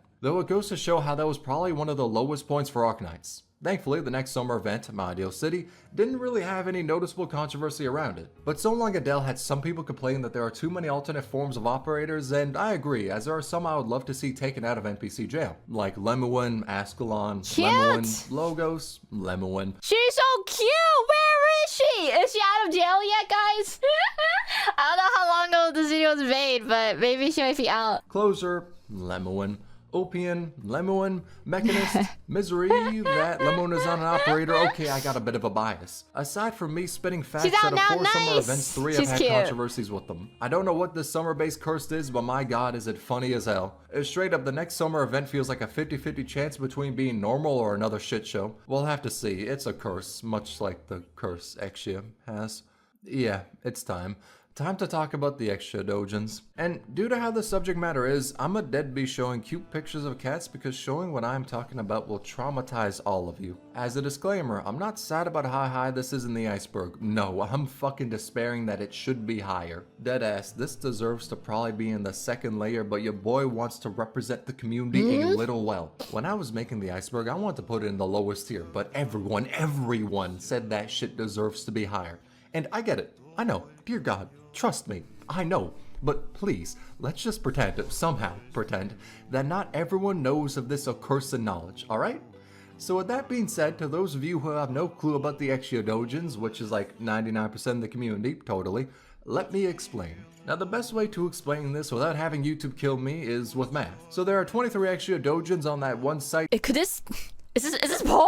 Is this Whoa, am I jumping ahead of myself? Starting with an N. 11 of those are not safe for life, damn near half. The other half of those dojins ain't exactly the peachiest, but by comparison, they're as pure as Jesus. The only tag most of the not safe life ones share that I could say out loud would be Riona. In case you don't know what that is, it involves violence. I won't say any more, but I will say that Riona is not the worst tag on those dojins. Thing is, most of those dojins were created by an artist called Kato Okusan. And real quick, do not harass them. I bring them up for the sake of the iceberg, but I do not wish to see people harass that artist. People have done that in the past and it's fucked up. It's fine to not like the work, but I don't believe people should give them death threats over it. Now, they're the one who's drawn most of the, fucking spicy like a goddamn Carolina Reaper extra art, and due to that, whenever she is brought up, like a fucking Amber Alert, someone will be there to bring up Kataoka-san. For better or for worse, their arts are known by most. But the curse of Arknights dojins don't stop there. There's one of Chen and Aya getting an autopsy. Nothing actually sexual, literally just an autopsy. And also one about Snow Saint not exactly having the greatest time. With that depressing shit done, let's move on to something equally as ass, Beagle's death. And Who's Real Dust showed Cruz a dream, something contained within her paintings. And in that dream, it was alluded to that Beagle died. See, she went to Bolivar, her hometown, and in Bolivar there is a war going on between 3 factions vying for control over the country. And during her participation in the war, she died. However, that's just a bad dream Dust showed Cruz. It's not fully reality, right? Well, it goes a little deeper. Beagle has a bloodline of combat skin, one that is taken right before she participates in the war, which ominously says the outfit worn by elite operator Beagle, serving as the rear guard during the Great March of Bolivar. This is her final test, which gives more evidence that something may have happened in Bolivar, especially when you know the meaning behind the bloodline of combat skins. But again, it's just a dream of the future, something that can happen but can also be avoided. After all, we saw Mr. Nothing get assassinated, but by joining Rhodes Island, he was able to escape that fate. But when Cruz had her dream, she saw Beagle, and the first emotion she felt was disbelief. She was very distant from Beagle, as if knowing that just by seeing her there, something is wrong. Later, the two go their separate ways and say goodbye. Then Cruz hears, "See you. We'll meet again." You know that's not how things will end. What you will face on the path ahead will be far worse. Then it cuts to a different point in time, the Bolivar operation. In that painting, the emergency comms stopped working and Cruz decided to run to where Beagle was. And upon getting to her location, she says, "Beagle? Are you sure it's her?" "No way. How come?" And here's this response. "We'll have a detailed report later on." And, well, Cruz, we probably shouldn't get too involved in this mess. If Bolivar is really this complicated, there's nothing we can do for her. With Cruz saying, "No, I should have stopped her. I should have stopped her. Whatever it took, And as even more evidence that she died, Lava the Purgatory's operator record talks about the blankets. What the fuck? Can we go back to the pussy dojin? I'm so sad. In which she became a full-grown adult in the span of a night. And the blank incident probably refers to Bolivar. This is the evidence that Beagle dies in the future, but counter evidence is what Neon says after saving her. All she did was draw the rest of your lives out in the painting and let them play out again from the beginning. That's all fake anyway. Couldn't you have picked a better ending? In the main storyline's timeline, so currently in Victoria, we have yet to see Beagle die. It may be completely confirmed in the future of the main story, maybe in a Bolivar related event, but as of now, we do not have a fully confirmed death scene for Beagle. Just a lot of evidence that something will happen to her. However, we do have a fully confirmed death scene for Kaobe. It was in one of the endings of her integrated strategies, Fung Mist, in which she died with the cause more than likely being the copious amounts of shrooms she consumed. Yep, Fung Mist is literally just Kaobe's drug trip through Sargon after she ate some wild shrooms. Thankfully though, that ending is not canon, and instead Kaobe just had a really fun time. What is canon though is Hordier being an idol fan. That's right, we're back! That's the Arknights I know. We're back! Shrooms, baby! Beefcake of a man with extra cake is secretly an otaku. He is not only the biggest fan, but the biggest simp of You Official. Long story short, she's a streamer, and in the most recent April Fool's event, you managed her live stream. And as we were doing that, we figured out the account name for her editor is One-Eyed Spot. And when you take a look at Discount Guts over there, then yeah, the name adds up a little. Now apparently, I say apparently as we're yet to get this event on Global, but these are apparently some of the messages he sent out in chat. Now, I want you to read this and imagine Hordier's deep fucking Mariana Trench ass voice saying this shit out loud. It is easily one of the best things to come out of Arknights. As a result of his simpery, two things happened. One, players took it as confirmation that he was going to survive the current story arc because people were not 1000% sure on that being the case. Two, immense amounts of art started being made with him being an idol fan. Fanboying, getting hyped for a stream, having a body pillow, you name it and it has been made. It feels like the entire Arknights community banded together to show this man as a fanboy in all of his forms. And it is beautiful. The only other time I saw such connection within the community was for Platinum's faceplant. A bit more than a year ago on Japanese TV, Hitomi Honda, an idol, Hordier's probably a fan, was cosplaying Platinum and had to use an ab roller while a man wearing a muscle suit commented on it with people reacting to it on face cam. Now, as to why that is the case, there is only one answer. It's Japanese TV. And as the cosplayer tried to use the ab roller, they heroically face planted on the ground. And the entire Arknights community saw this shit. Within what felt like 0.2 nanoseconds, artists came out with 5 million different works showing her having face planted. It felt like for a brief moment, technology advanced to where people could immediately draw and upload the image they were thinking about.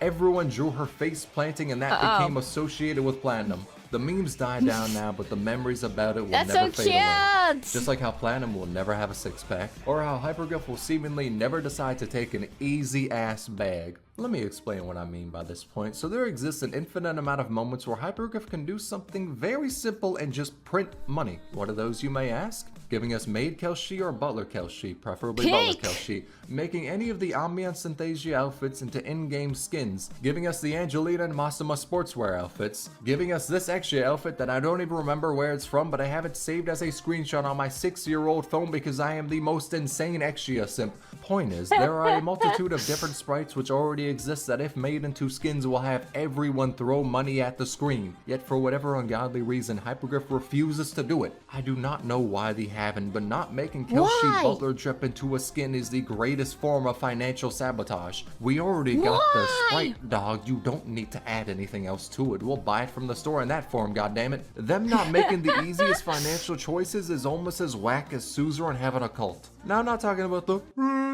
cult. Nah, I'm talking about an official in-game one. In Suzerain's operator file, you can see a paragraph rivaling the length of this video being used to detail every action Suzerain takes in a day. And at the end of it, they say, Miss Suzerain is our light. And to not let her meet Lapland, that one's a smart decision. But the operator record showed us how a cult exists who calls Suzerain our light, which has caused many artworks to use that term in a literal way, as in Lightbulb Suzerain edition. And also for people to sob and say, "Our light," whenever she briefly appears in a live stream. Yep, one of those is a little more wholesome than the other. The other is about as wholesome as Iness's history. So this is Iness. You may look at her and think two things, damn them thighs. Also, she's a Sarkos. Thing is though, she isn't a Sarkos, she's a Cabernet. In her E2 art, you can see Ebenholz's ancestor, and in Arknights Memoir, they talk about her shaving her horns to look more Sarkos. Thing is though, with her being a Cabernet, she should have ears that show that. I mean, look at Eben and Aya, they both got goat ears. In fact, we don't even see a tail. This has caused people to think she either hides her ears under her horns or has, you know, sukined them.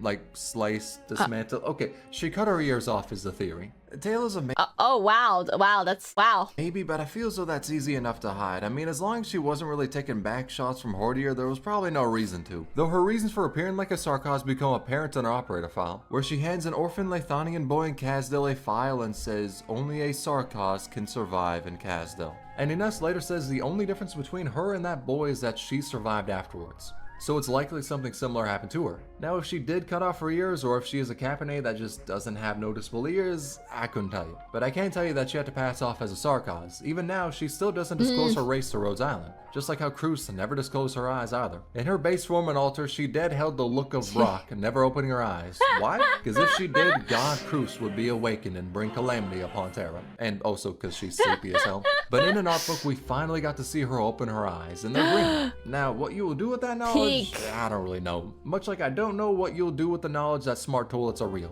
And Undertide, Scotty laments being on the land instead of Aegir for many reasons, one of which being the lack of automatic toilets. And I won't even cap, that's a damn good reason to not like Terra. But Aegir has way more advanced technology than any other nation on Terra, which is why they're able to make abyss haunters and also have bidets. Hell, their technology is so advanced that I'm halfway sure the leakers got it and are using it to show us which operators are coming next. Granted, at times it isn't exactly the hardest to do, as Arknights has a really funny history with leaks, such as basically any limited operator having their advertisement put up a bit before they release, with only a thin sheet of onion paper being used to cover it up. Cause yes, no one thinks this is Arturia. At all. Hell, even a general outline for the story of her event was leaked. You know what? Let's see what else has been leaked. Delphine, W's icon, Texas Altar was, and her event taking place in Siracusa, Yato Altar, and Noir Corn Altar, with their Drip Drop 2. You official being an operator, Poziomka's skin, Shu was leaked from a content creator site. There's also train advertisement details. This is crazy! Right. Not even the ads themselves. Now, the plans to advertise them. Hell, at this point, I'm literally just going through Arknights CN info dump. Link to their Twitter in the description. They post a lot of useful info about the game and actually spoiler leaks. But this is really only a smidge of the amount of content that's been leaked. Though the most interesting link to know about is the one that talks about many operators we are still yet to get. Skip to here if you don't want to be spoiled on them. But when Arturia was leaked far in the past, 6 others were data mined as well. Phoenix, Dashin, Snowfox, Sankat, Ba, and the 7th is March. Get it? Now these sprites were put into the game more than a year. Oh my god. My butthole started throbbing! Ago, but the only one we've really seen is Arturia. But something that's interesting is that Phoenix was leaked to buff Abyssal Hunters, and in Adrena's profile, she mentions an operator called Incandescence. Now it's important to note that even though the game files calls her Phoenix, that isn't what her name really is. I mean, shit, they spell it as PHX. But names in the code are different than an operator's code name. I probably could have worded that one better. Though, take Spectre. In the code, she is called Ghost, and Spectre Alter is called Ghost 2. And that was something people saw in the code which leaked us getting an alt for Spectre before she was released. So it's possible Phoenix can be Incandescence, but we'll have to see. I mean, we'll see leaks about it before she drops, but again, time will tell. And with all that being said, let's move on to Layer 5, the fake collab we deserve. For the start of Layer 5, let's begin talking about something I love, PvP and war crimes. For IS3, there was a bingo lockout done by Lungman Dragons and officially sponsored by Yostar. To enter into the bingo, you needed to clear the qualifications by doing any of these 3 challenges to make a bingo while following these rules. Based on speed, the top 8 would be selected, with each line, column, and diagonal having their own top 8. Then, past the qualifications, there was day 1 and day 2 till a winner was announced. For day 1, there were 16 tiles on a board, with each tile given its own amount of points. The first to get over half the points, or the one who has the most points when time runs out, is considered the winner. Day 2 had a similar system, but with 25 tiles instead. The matches were players speedrunning IS3 whilst achieving those challenges on the board. And at the end of it all, the winner of Bingo Lockout 2 was Dr. Yotes. And a similar challenge was done by Viper. Remember we talked about him prior, the Reaper of Arknights accounts. He made a series called Arknights Challengers, in which many players battled to see who could be the #1 spot. The rules are simple, laid out in a 16-page document, Holy which is crap! still shorter than this current script. Long story short, 5 stages are selected. A TL flips a coin and the winner selects the stage they want to use. The loser then gets to select the next stage until someone wins on 2 stages, with grands needing the winner to win 3 stages. Each player is able to select 5 ops to ban, and then they play to see who can complete the stage first. All in all, these 2 are really damn cool events, as it usually feels like the global side of the player base doesn't get to experiment too much with the game's challenges. Due to the fact that CN is 6 months ahead, anything like Contingency Contract or the crack demon that was Pinch Out are usually thoroughly explored before global gets to mess around with it. So it's nice seeing global players making their own challenges and competitions for the game. I mean, shit, another example is Arknights having its own speedrun category, and even a Discord server that discusses speedrunning for the game, either sharing vids of it or tips for it. Link in the description in case you'd like to get into Arknights speedrunning. And damn, I never thought I'd be able to say that for a mobile-only gacha game, but yeah, here we are. Much like how I never expected Tupac would be canon in one. So remember when I brought up the Emperor and said how much of a chat he was? Well, he quite literally has a shirt with Tupac's face on it. Hell, it even says— What the fuck? It doesn't say his name, and it says Tupac, but you get the idea. The reason why he has a shirt is very simple. The Emperor is amazing. Tupac was amazing. There need be no other reason. Another amazing thing was when Arknights was nominated for a Grammy. The 2023 Ambient Synthesasia concert was nominated and actually won the award Live Concert for Visual Media, which was amazing because it meant W actually pulled a W. Because last time her operator song, Renegade, was nominated for Best Original Song, Video Game, and she dead lost that shit to a League song. Understandable. Wait, what? I need to hear this. I didn't know Arknights made music. Although League songs kind of slap. But she was able to pull the W on her second nomination. It was a beautiful moment to witness. The global players were hyped. The CN bros were celebrating with us. As a community, we were all so proud this little game we picked up 3 years ago had done something so amazing that not many games can say they've achieved. They won a Hollywood award for the concert they made to celebrate with the fans of the game. And as a reward to celebrate this historic milestone, we got a roll and a half. Bro, I swear to God they've given us more due to low like sneezing in the past. What the fuck? Okay, let's— Damn! Wow, I'm actually surprised by that. Wow. talk about the fake ad. The longest running joke is that they're a music company that happens to make games. That's cute. Instead, now this one's actually wholesome. Fake a ads. Billy creator called Rhodes Bakery of Honey Biscuits made a full-blown fake advertisement live stream for 4.5. Mind you, they didn't try to fool anyone that it was an official live stream. It was fully a fun fan-made project. They came out with a PV trailer, a medal list, a fan-made E2s, so cool. fan-made operators performing on stages, fucking somehow, art for the live stream, What the fan-made fuck? skins that contained an outfit which made me act— How is this a joke, dude? This is like, wow, what the heck? This is way too detailed to be a joke, right? I'm looking at the artwork, it's amazing. actually want to build me, making Leslie look like even more of a badass. The best looking Ines skin that if it was just ripped one for one, I would dead spend 21 arundums on it. The casual drip Lin and motherfucking Gilgamesh Malinar which is live 2D, and I'm like 99% sure they got someone to voice act new lines for it. The amount of time and effort put into this video is insane. That's fine. And keep in mind, all of this was done days before we got the PV for 4.5, so it's not like they had a ton revealed they could work off of. I won't cover any more of it in this video though, because I want people to watch it on Bilibili. The link is in the description alongside CN Infodump's tweets about it, which link directly to the other people who worked on the project. I cannot fathom how much work was done to make this a reality, but I can easily say it was one of the best Arknights related videos I've ever seen. Stand proud, Bilibili content creators, you can all cook. Meanwhile, all the channels that steal content from Bilibili can please exit the community in the quickest fashion possible. So I wanted to keep this Iceberg wholesome. Of course, talking about serious subjects was something I wasn't gonna avoid, but at the same time, I don't wish to bring up drama that really leads nowhere except bitterness. But when it comes to people who steal and re-upload content from Bilibili on YouTube, then it does need to be brought up as it's an important topic for a serious problem. Now, in case you do not know, there exists and has existed some channels who take content from Bilibili and re-upload it for profit on YouTube without the original creator's permission. I will not name those channels as I hate witch hunts, and also do not accuse anyone of doing something like that with no proof just because they uploaded a Bilibili video. As again, some channels like Cactus ask for permission and give the revenue to the original creator. Now with that being said, let me talk about the funniest case of a channel that stole Bilibili content. So they ripped that shit, downloaded it, then hit upload on the MP4.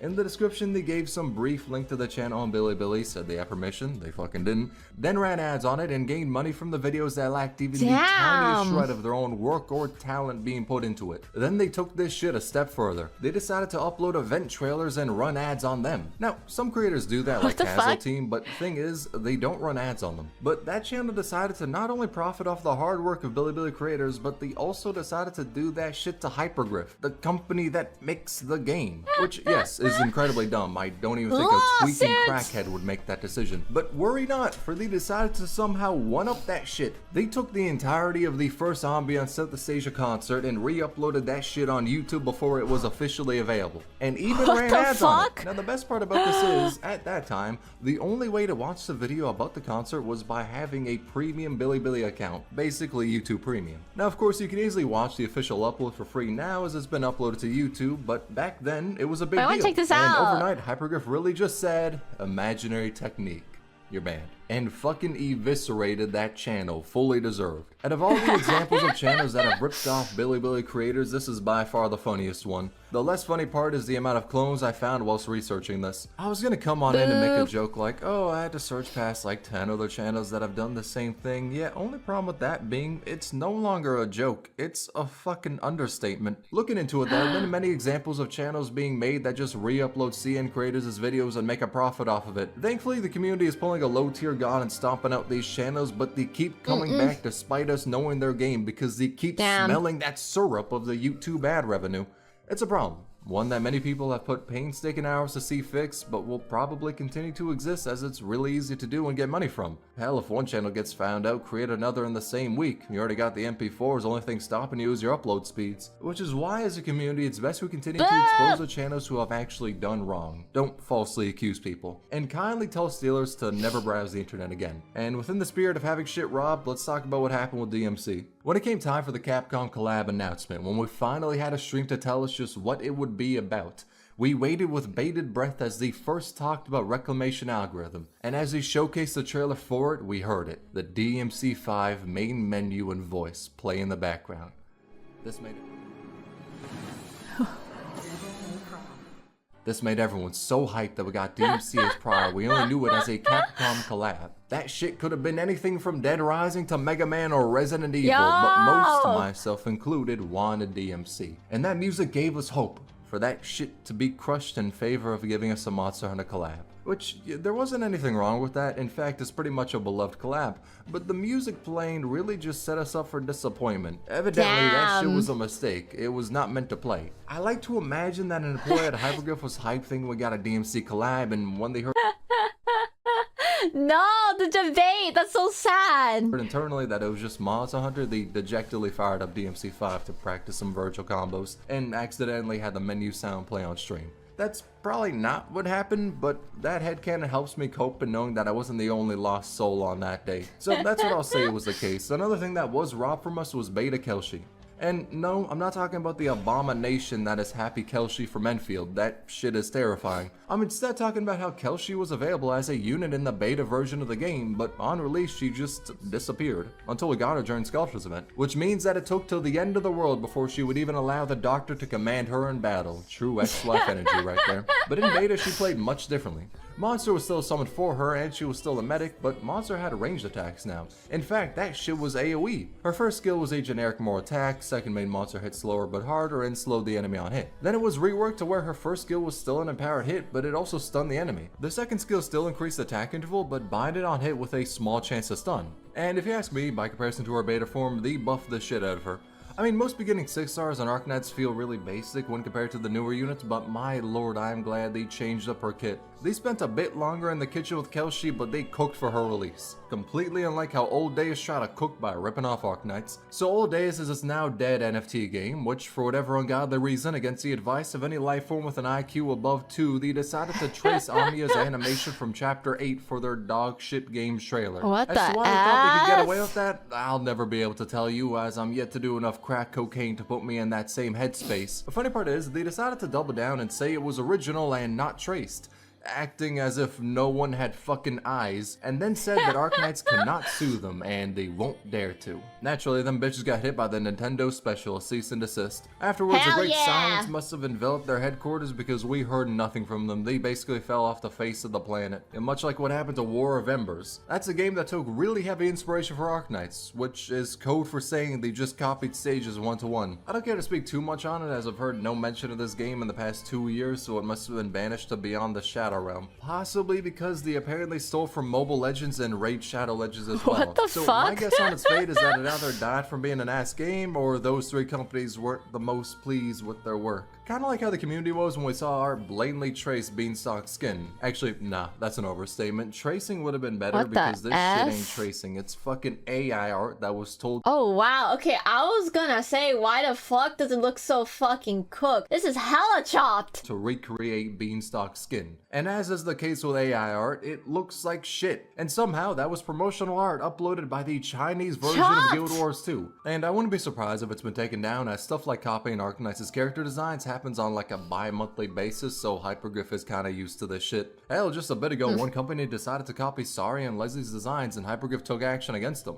It happens way too often, but at the same time, imitation is the greatest form of flattery, so fuck it. At least there's a silver lining there. One situation that held no hope or silver lining at all, though, was when Platinum had her voice changed. 3 years ago, the original voice actress for Platinum went to Yasukuni Shrine, and in a YouTube video of hers, she said that the shrine was a comfortable place with fresh air. Just a generic compliment about a place. However, the problem is what the shrine represents. It's a shrine dedicated to 2.4 million people who died in World War II. Among those 2.4 million, 1,000 of them were convicted war criminals. And I won't talk about what those war crimes entailed, but they were war crimes for a deserved reason. And that shrine entombed the bodies of Korean and Taiwanese people, which has caused even more controversy as they cannot be buried in their home soil. So by now it should be apparent what that shrine means and the controversies around it. But to most Japanese people, it's just another shrine. So it's very possible that the voice actress did not know that before going to it and just gave out a small compliment to the place, as it's the normal thing to do. And if you ask me, I'd say that she probably didn't know the history, as if she did, it would make no sense to make a statement about it on your own YouTube channel. If she knew the controversies about it, then I doubt she would upload a clip of her complimenting. Damn. However, due to her visiting the shrine, many Chinese players were upset by that action, which sparked outrage and eventually culminated in her being fired from Arknights, Azura Lane, and Girls Front Line, with a new voice actress taking her place. In terms of my thoughts on the situation, it's terrible all around. I don't believe the voice actress had any bad intentions behind going there. I'm positive she did not fully know the history of it, but at the same time, I cannot blame anyone that was outraged, as if I was in their shoes, I wouldn't be happy either. She did apologize for the visit, but to many people the damage was already done. It's a terrible situation that no one wanted to have happen, but it did, and many people were hurt because of it. It's something. That's a hard situation. Yeah, that's hard. Yeah, that's I feel I don't even like I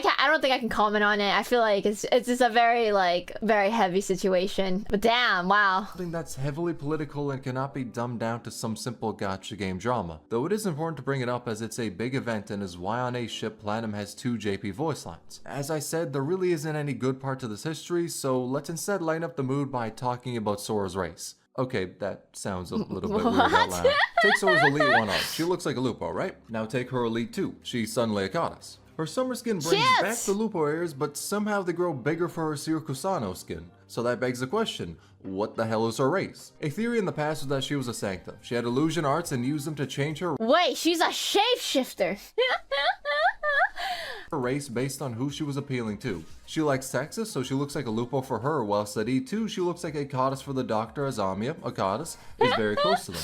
And people said she was a Sancta because Executor has a relative that is very proficient in illusion-based arts, so people thought that was Sora. 4 years later, we know that wasn't referring to Sora, but instead to Arturia. Though Sora does have proficiency in illusions from what Orchid has said, so it's possible that she might have been able to make her halo and wings invisible and then throw on Lupo ears, but at the same time, there's evidence against her being a Sanctum, like in Crota Brawl, where she asked the greatest waifu in the game, Exia, what it's like putting on a hat. If she was a Sancta and bound by the law, there would be no reason to ask that, and due to how Sancta can feel each other's emotions, Exia would immediately call her out online. So what I believe is the case is that Sora does use illusion arts to change what her race appears as. She appears as a Lupo because of her appreciation, code word for being gay as hell, towards Texas. In the past, Texas saved Sora after she was kidnapped, and because of that, Sora heavily looks up to her. It's very likely she wants to be more like her, which is why she made her ears look like a Lupo's to mimic Texas. In fact, one of her lines even says this. To me, that's basically her saying that Texas knows her ears are fake, either because when Texas saved her in the past she had different ears, or because Sora shared her reasons to appear with Lupo ears instead of her normal ones. So we know she isn't Lupo guaranteed, or else she wouldn't hide her race. But we've never seen her front as a different race, ever. Her reason for hiding her race is to appear as a Lupo because of her admiration for Texas, which is why I believe her actual race is Goddess, as we've never seen her impersonate a different race other than Lupo, and there's no goddesses she admires like Texas, so there's no reason for her to don the bun. But that's just my theory, and another Arknights related theory is the one that the sky is fake.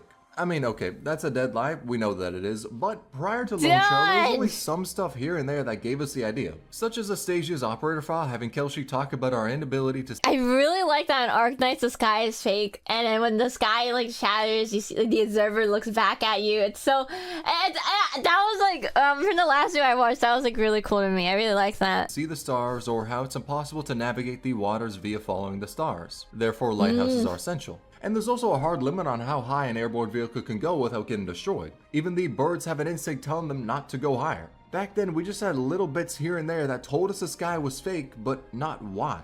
That is until Lone Trail came. Skip to here if you want to avoid spoilers. Though we found out that the sky is fake due to a barrier that prevents things from coming in or going out. This barrier also warped light so people couldn't accurately observe what was beyond it, thus leading to the inability of accurately charting the stars. That is until Christine Wright blasted a hole through the fake sky, the star pod, to finally accurately observe what lies beyond Terra. And when she opened the star pod, people were able to see one of the twin moons clearly for the first time. We do not know precisely why the star pod was created. One theory is that it was made to prevent Organium from leaving Terra. Another was that it's a defensive measure to prevent the disaster from above that wiped out the ancients. We may not know why the fake sky was made yet, but I could say that it was amazing seeing the truth of the sky be revealed in Lone Trail.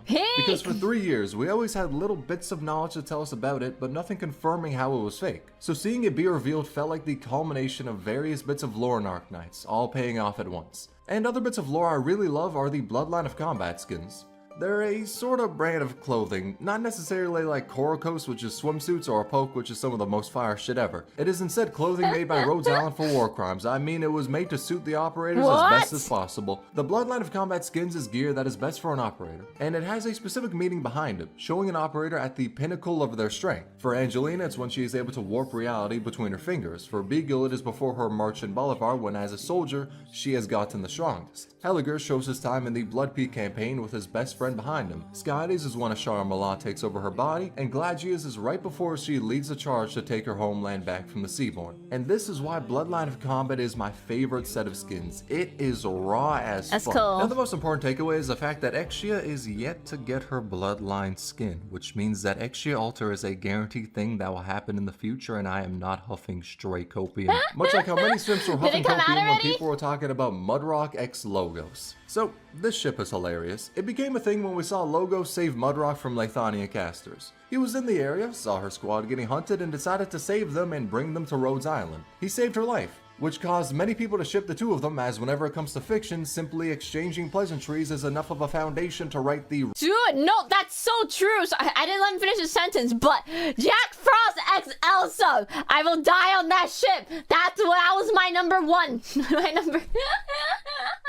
You guys know what I'm talking about, right? Right. raunchiest 40-page sex scene. Now, thing is, some mudrocks— Okay, sorry. Maybe I should have let him finish the sentence. I've never seen sex scenes with them two, though. I just, I ship them. I don't sex scary. Okay, just went the way of FGO players and weren't the most happy about the ship. When I mean some, it was really a negligible amount, but it was still really fucking funny. However, here's my advice to any of you who are going the way of that one Limbus Company reviewer: touch grass, but also remember Sigma Rule 99. If Mudrock loves Logos and you cannot handle that, then you take the Sigma route.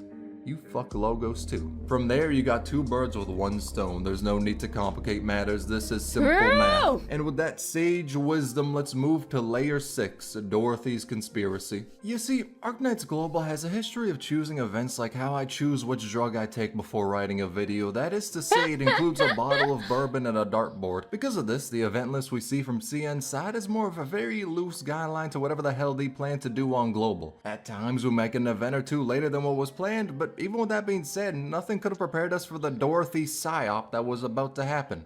Here's the event list for CN: CC9, Undertides, 2 gay German goats, and then Dorothy's vision. Here's how it was for Global. Undertides, CC9, Yaoi and Lathania, Ideal City for whatever reason. Wow. Fucking Trails for Navigators, CC10, To Be Continued, The Solace Goddamn Holiday, and finally, 2 months after when it was supposed to happen, Dorothy's Vision. That shit was meant to drop mid-January if we followed CN's schedule, but it dropped mid-March. Now you may question to yourself, why the hell did they do that? Well, that's where the Dorothy conspiracy comes in. Now, some fools speculated it was so events didn't overlap, so Global had its anniversary on time, or maybe because the Rhineland manga hadn't been fully translated yet, but no one could have prepared them for the truth. The truth was that Yostar believed Dorothy's banner wouldn't pull in that many roles. They thought interest was low, so they would hold her event back for 2 months to make people desperately wish to pull her, cause God only knows what the hell they were planning for the delay of her rerun. The interest— What the fuck?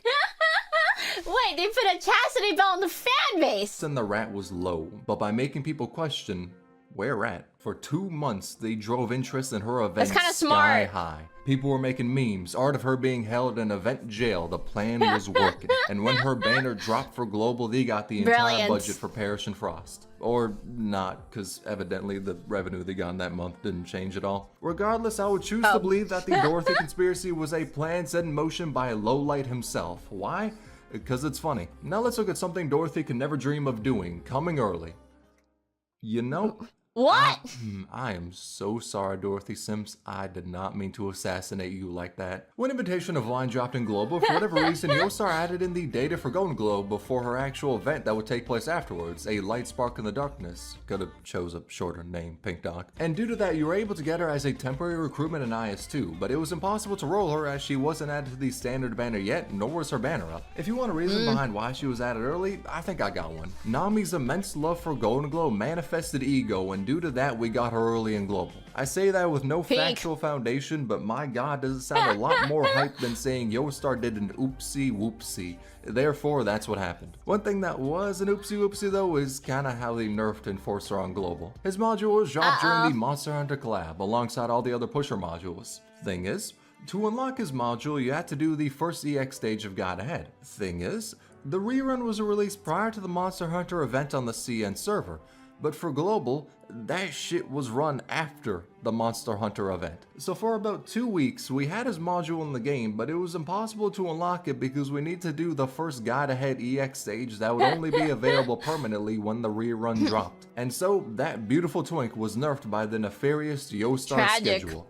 Thankfully though, it didn't change much because his module is kinda dog shit. Most people were happy with getting Balance, a physical edition early anyway. And on that note, let's talk about how Monster Hunter was teased. There were 2 instances of it. First First was in Monster Hunter Sunbreak, we saw the Rhodes Island symbol being used. Next was in Kiara's skin, we saw her playing Monster Hunter. And despite me knowing this, I still held out hope that it was some unrelated bullshit and we were getting DMC. Which, yeah, honestly, I'd probably set myself up for that. Which on one hand, may be dumb as shit, but on the other hand, I'm still kind of holding out hope we're gonna get a DMC collab in the future. One day. Another thing I hope we get a collaboration of in the future is from Michael Jackson due to Jessiton's moonwalk. So this was a bug in which you hold over Jessiton more than the story has. To do it, here's what you needed. You had to get Jessiton one shot. From there, like a cop, you had to plant weed. Place down Weedy and prep her S3 to hit with her turret. Then activate her S3 and right before it hits, kill Jessiton. This will cause his ass to go flying, even off the goddamn map. Or from there, homies in— Wait, that's so fucking funny. Why? Who found this? Who found this? The goddamn shadow dimension. Given enough time, he will return somehow. But before that, if you got a character with global range, even though he may be in a pocket dimension, you can still pop him. So if you had some trouble on him, you could have pulled out this strat. Could have, because the bug was fixed rather quickly, but I'll be damned if it wasn't funny to do. It was also fun to see Hypergriff sneak in a Daft Punk reference. This plaque from Heart of Surging Flames is a reference. It shows the helmets and references get lucky. But Heart of Surging Flames didn't stop there with the references. It also referenced Queen and its stage names. Killer Queen, Break Free, Don't Stop Me Now, hell, that ain't even it for all the stage name references that exist. Lingering Echoes of stage names reference a shit ton of classical music, and So Long Adele references nursery rhymes. Which is a funny dichotomy because we got Eben, the emo goat who only listens to classical masterpieces, and then AF Fialo, the wholesome happy goat who falls asleep listening to nursery rhymes. Or, at the very least, tries her best to listen to the rhymes as she falls asleep. But depression aside, let's talk about how Angelina's skin is pay to win. So her Bloodline of Combat skin actually helps you in gameplay. Now you may think to yourself, that's some bullshit, as who wants a skin to outright make a character better? And why couldn't it be her summer skin, which is infinitely hotter? Well, thing is, the way it buffs Angelina isn't because it makes the attacks faster or anything like that, but it does make it so you can kill the enemies before her non-skin counterparts. The reason being, her Bloodlight of Combat skin points her staff a little closer to the enemy. Due to that, the projectile has a smidge less distance to travel before hitting the enemy. Now is this actually pay to win? Homie, I'ma keep it 100. If you are paying to win with Angelina, let me just tell you about a little ice cream monster called Suitor. It being pay to win is a meme because the increase is negligible and so is Angelina's combat ability. Stop!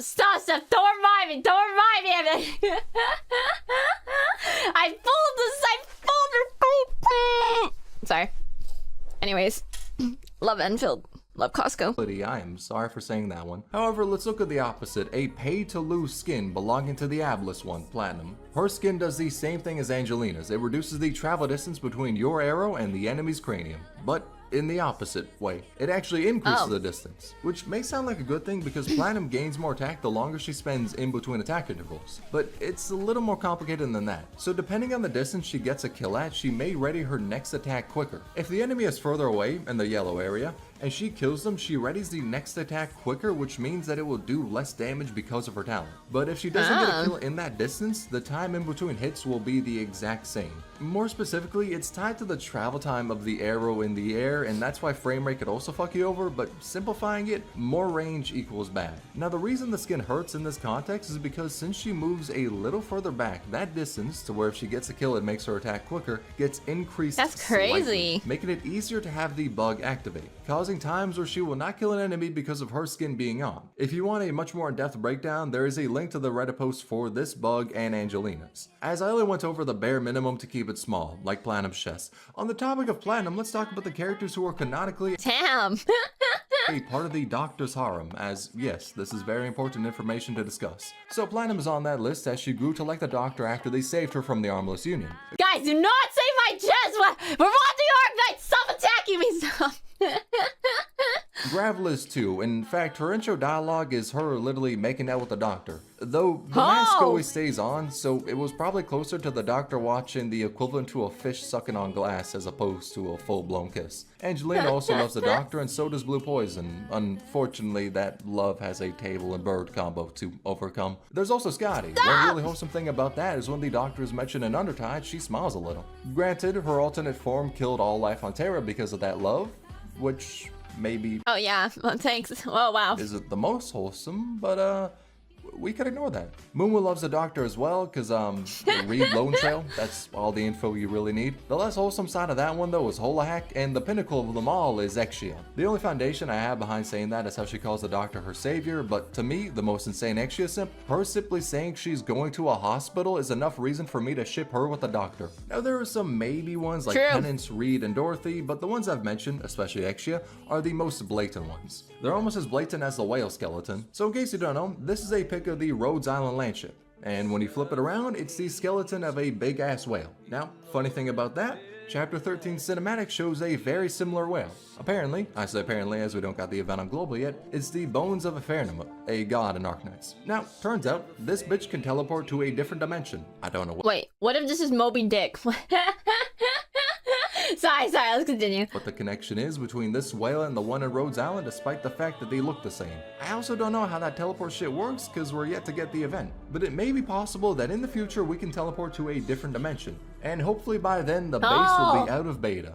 We all know it won't be. Just like how we all know Arknights creators will get hacked. So this is an actual serious topic. Throughout the years, many Arknights content creators have gotten their channels hacked. Dreamy did in the past, Tactus too. Nekugitsune, Isaac Wolf, Beyond, hell, even I got a scam email. At least I'm pretty sure it was, cause the link's URL says this when you hover over it, and if it ain't a scam, then BlueStacks, you need to step up your game. But I got this email back when I created like 7 videos on Arknights, most of those being the shittiest unit showcases you have ever seen.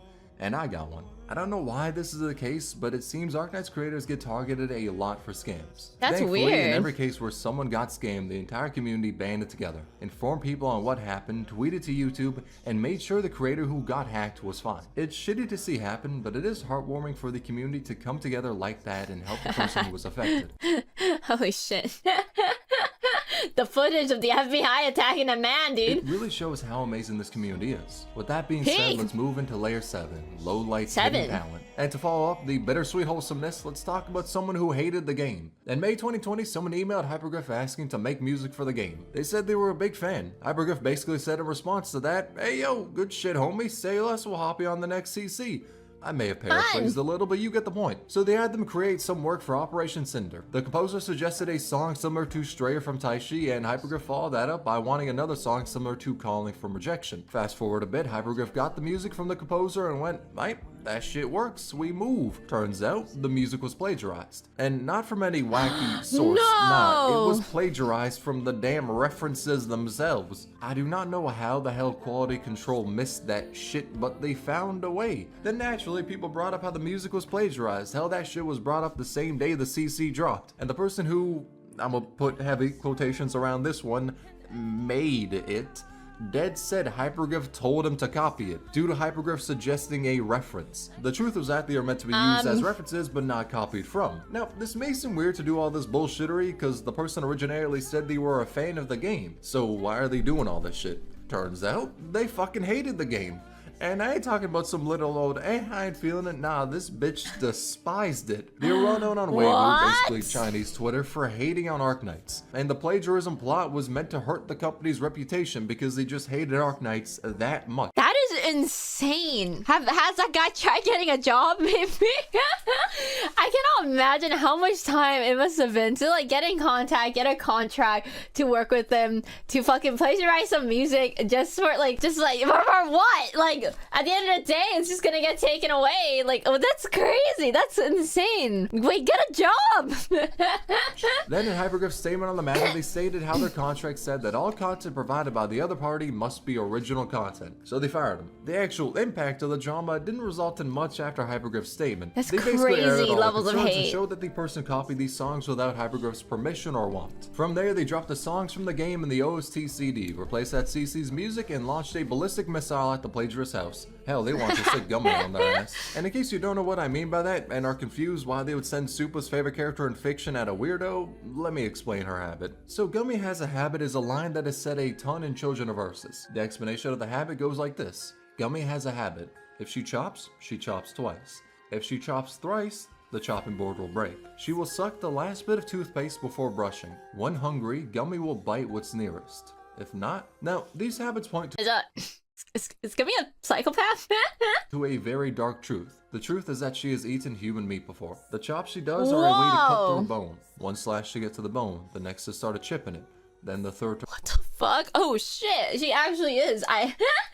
Wow, what the heck? break through it. That's why her third hit is so strong. The habit of sucking toothpaste is a reference to sucking blood or bone marrow from bones in place of water, and the habit of her being hungry is self-explanatory. The reason she had to eat human meat is because in Chernobog, Patriot ordered that the kids be locked in the school to protect them. The only problem with that was how Mephisto ended up in charge of that operation. Due to the fact that Mephisto was a rat bitch who deserved everything that happened to him, they didn't have the greatest time under his rule. And during that time, the food warehouse burned down. They weren't given any more food out, so there was only one thing that could be done. She didn't want to eat humans, but it was either that or starvation. Due to the trauma Oh, that's sad. Okay, sorry. Oh, wow. Okay, she's not a psychopath. It's just, she just had to survive. I take it back! I take it back! Damn, that's dark. What the fuck? she developed in Chernobog, she now has her habits. She isn't the only one hurt by that time either. Asina hates the fact that she had to kill her best friend who was defecting to the aristocrats. Zima thought she was doing the right thing in fighting against the aristocrats, but that choice led to the food storage being burned down. Now she has immense guilt and will not forgive herself. And Rosa regrets the choices she made as the leader of the aristocrats, believing she was kind and noble until seeing the reality of how she treated the civilians. That instead, she was cruel and evil. Due to this, she has tried to commit suicide many times. That is what happened in Children of Ursus. However, What the fuck? What the fuck? the main message of the story is that even though that happened to them, they are still looking towards the future to overcome their trauma. It's a story that says even in crushing circumstances, hope will continue forward, which is also why Gummy's habits disappear when she is with Zima or Astina, because with them she wants to smile, to be happy, to help them, despite What the fuck? That's so sweet. Wait, wow. This is, I don't know why. This makes my heart feel heavy. happens prior, she doesn't wish to see them sad. That is the story of Arknights in a nutshell. Even in the most depressing situations, hope will prevail. But What there the are a lot of fuck? depressing situations, like Collapsises. Her name is Joyce Moore, and she decided to partake in an experiment that would test if Originium could store past memories. If so, people can study Terra's history through Originium, which is why she signed up for the experiment, to have an Originium device implanted onto her brain. If the operation was successful, they could see so much of Terra's history. However, the experiment did not go as planned. A failsafe activated which kept her alive, but she was changed permanently. She now hears a voice in her head that does not speak any known languages, and to ease the burden on her mind, she now needs to speak like a machine, which is why she talks the way she does. The experiment was deemed a pioneering achievement, but Joyce Moore was significantly hurt as a result of it. Now naturally, the after fuck? an experiment that changed someone's entire life for the worse was just conducted, the person who did that had the really genius idea of, let's do that shit again, because they want to figure out what the voice in Tolopsis' brain is. All in all, I think we could say it together. Fuck Columbia. Let's instead talk about something worth theorizing about. That's so, what the fuck?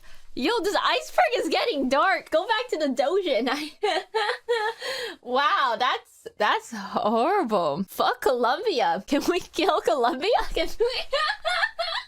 Can we get rid of them? The Sarkaz caster leader. So this slacker, esteemed member of Reunion, appears in nowhere. They are listed in the Dark Knight's War Annihilation enemy list, but they don't actually appear in the stage, or at all. In no stage over the course of the game's lifespan has this motherfucker appeared. Until recently. In a stage for Reclamation algorithm, they finally appeared. As to why it took them years to come out, I don't know. Maybe they were getting milk, maybe they saw Sutra in the medic arm she has and said, I ain't dealing with that shit. Or maybe they were just too busy being an otaku with Hordier. We don't know. But after years, they finally exist, and it is not beautiful in the slightest. I won't even hold you. The regular versions are annoying as shit. I don't need the buffed one to deal with. They could have just held them in the cage of the forgotten characters alongside Matoi Maru, and I wouldn't have complained. But I suppose they've unfortunately finally returned after they should have appeared in Dark Knight's Memoir. And on the topic of that, let's talk about how W came early. Remember when I said that Yostar choosing the event order involves a 3-liter bottle of Jack Daniels and a dartboard?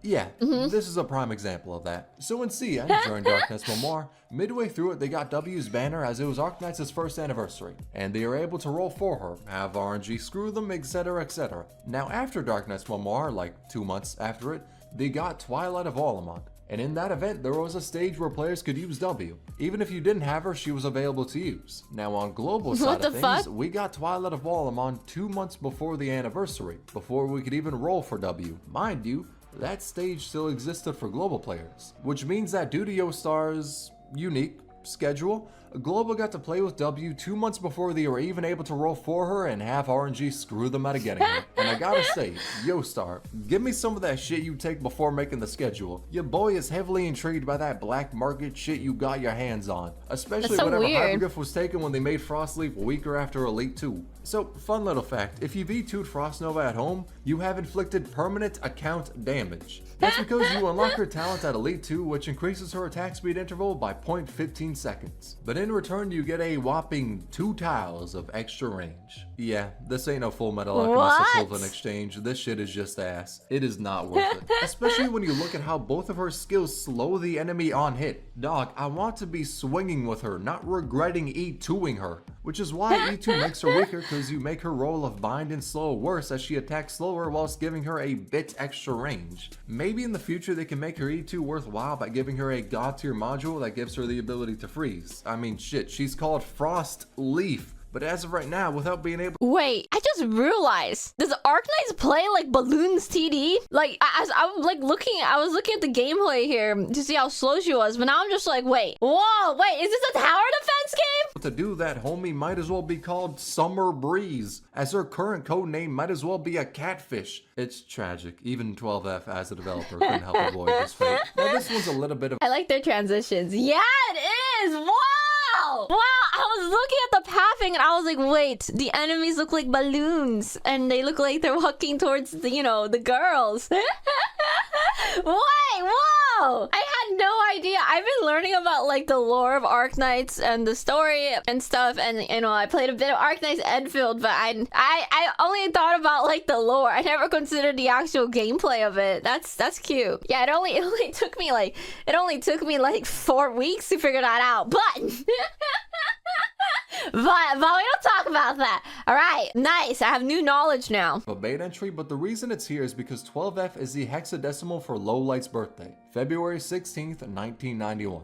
In hexadecimal, it's 12F CE 48. Now, 2 interesting things about 12F is that Lowlight made his design back in 2014, and in the artwork you can see the person who speculated to be his friend, Owl, in the art. But the more interesting thing is how he was in the final secret cutscene of Chapter 8. In it, 12F was talking to the doctor, but the final bit they said, provided you chose the right dialogue choice, felt like the developers talking through 12F. I won't go over all the dialogue, but you can see it here. The most important thing though is how they said the future will unfold differently depending on the choices you make. Now what that means, we don't know. It could be telling us that the Doctor will have more agency in the future chapters, which has proven to be true in stuff like Break the Ice, Vigilio, and Lone Trail. It could also be saying that the choices in Arknights may affect the later story and stuff like Enfield, or it could just be some random thoughts of a senile lizard. We don't know, but I feel like that cutscene was made with purpose. We're just yet to fully see what it means. But in the future, I'm willing to bet that we'll see what Hyperglyph is cooking. For now though, let's talk about Say Gex. So Andrina left Scatty Inspector is a little joke originating from this line. Now, it do seem high-key gay, I won't even hold you, but it might mean something different. It might be meaning that she is the same kin as Scouty Inspector. Now, as I said prior, they are Abyssal Hunters made from the blood of the Seaborn, and Andrina may be one of them. Hell, she's even in the faction on the network chart. But that begs some good questions. Why do the Abyssal Hunters not know of her? Why is she unsure of her feelings towards them? Why doesn't she have the same physical strength as them? And why does she not have red eyes and white hair? I mean, gameplay-wise, she is one. The buffs for Abyssal Hunters works on her, and even Galagia's base skill does. Where everyone stacks to show that she is one, it also builds to say that she isn't. Which is where an interesting theory comes into play. Take this line from Kelshi. The difference between Andrina on one side and Spectre and Scotty on the other is something like that between a drop of ink into clear water and a proper inkwell. The drop of ink in itself is an infringement upon the dignity of life, to the point that Kelshi expressed clear disdain for it. There are those who have reached their hands into places they do not belong. Those for whom this stupidity is very much in character. Then in the past, Andrina said she was involved in something as a child but wasn't given many details. However, currently she is often taken to a Barian court over her weapon because it looks like a gun, only to explain in court over and over that it's a crossbow taking the appearance of one. The thing is though, they shouldn't need to take her into court over and over because of that factor. Instead, it seems like they're using that as an excuse to look for something, which has made people speculate one of two things. Either she is Iberia's attempt at creating an abyssal hunter. They tried to make one and it failed, but they often check back on Andrina to see the results of the experiment they did when she was a child. Or that she is the Church of the Deep's attempt at making one. We don't know for sure, but based on Kelsey's dialogue, I view either theory to be likely. It sounds about right for the shit show that is Terra, so I view them to hold a lot of water. But they're yet to be confirmed as canon. Though, if you want to see more of the theory, link to it in the description. Let's instead talk about her other identity, Lowlight. So this is a cosplay of Andrina. Deadass, it looks really well made. Amazing cosplay, all in all 10 out of 10 work. It's also Lowlight wearing the cosplay. That's right. Wait. The Pharaoh himself wore this to an anime convention in Shanghai. And the best part is, no one Wait, what? knew he was the one cosplaying her. What the fuck? Wait, what? Wow, I'm impressed. I'm impressed. Wow. I just thought it was a cosplay done by a fan, not by the person who made the game. Holy And people didn't crap! figure it out until the con was over. Homie That's dead so went funny. incognito mode with a cosplay that had no reason to be that hard. That shit right there is deserving of respect. I hope my This looks so good. Like, this looks like a professional. What? What a Chad, literally. Foss cosplay can live up to that level of greatness. Though I'm only gonna cosplay Foss if I hit 20,000 subs before the end of February, which means your boy is safe as can be. And with me being reassured of that fact, let's move on to Layer 8, our God's Domain. And here we'll talk about another time Arknights was caught plagiarizing. So, X-Web's design, pretty good, right? Looks nice, simple Yeah. but effective drip. It gives facial expressions masochists love, and looks Hot. terrifying when she's happy. What if I told you, though, that it was plagiarized? Stolen from another, much more talented artist than the hacks that work for Arknights. Now the story begins when a screenshot surfaced of a Arknights? conversation held between the greatest minds humanity has ever seen. Within that screenshot us mere mortals can never hope to understand, they say that Kelsey's design was stolen from a small Pixar artist. Their name, the name of the person who was plagiarized from, is Lowlight. Wait, That's what? right. The fucking creator of the game. The person who made Kelsey's design years ago as an OC and went, hey, this shit slaps, I'm gonna put her on Arknights. Had Hypergriff, the company he founded, plagiarized from him. As you may suspect, maybe the brightest minds weren't the ones leading the allegations that— Okay, well, damn, I was gonna say, damn, the music and now this, but this was just rage bait. This is rage bait! this time. However, Lowlight, being the meme god that he is, decided to respond upon seeing this, and sent out this message.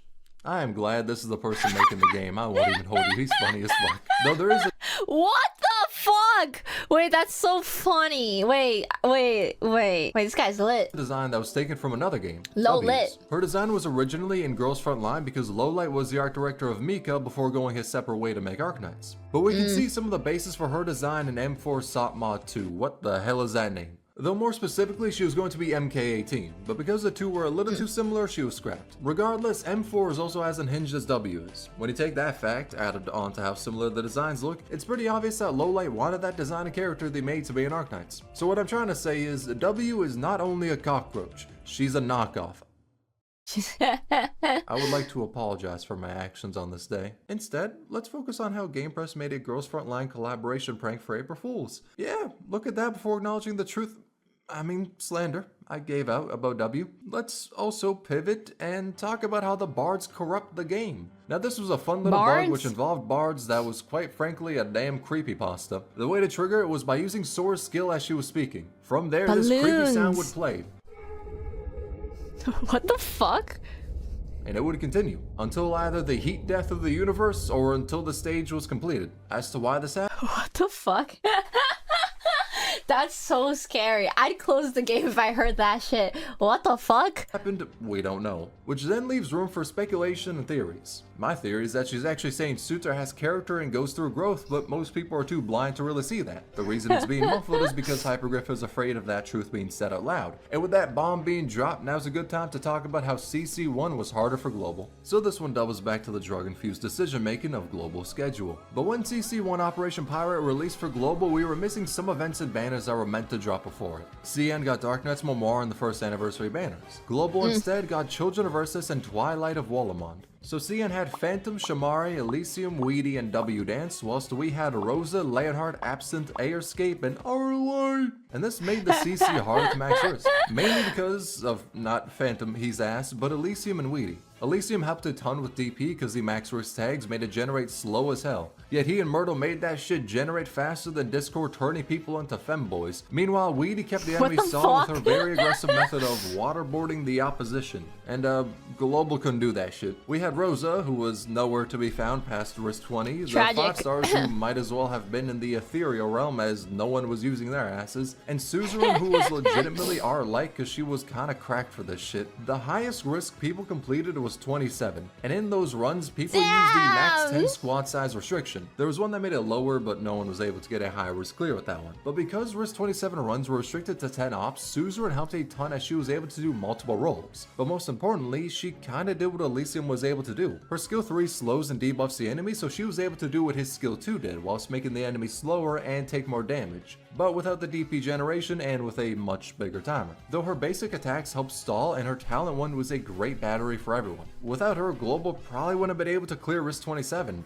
As when I say it was harder, trust me, it was much harder. I mean, look at the teams Global used for risk 27. They're all the same, because there wasn't that much room for flexibility. If Suzu wasn't released, then I don't know who could have taken her spot and enabled that run. Meanwhile, 2 CN clears didn't even use Silver Ash, they had Exgia instead, and I gotta say, base choice right there. Hell, one of the CN teams didn't even have Weedy, which goes to show how much more flexibility they had in unit selection for risk 27. Weirdly enough though, even with that being the case, both Global and CN chose these same tags for risk 27, with the only one changing being either banning specialists and snipers or guards and casters. Global all had to go with banning specialists as there weren't many good ones, while CN had strats going either way.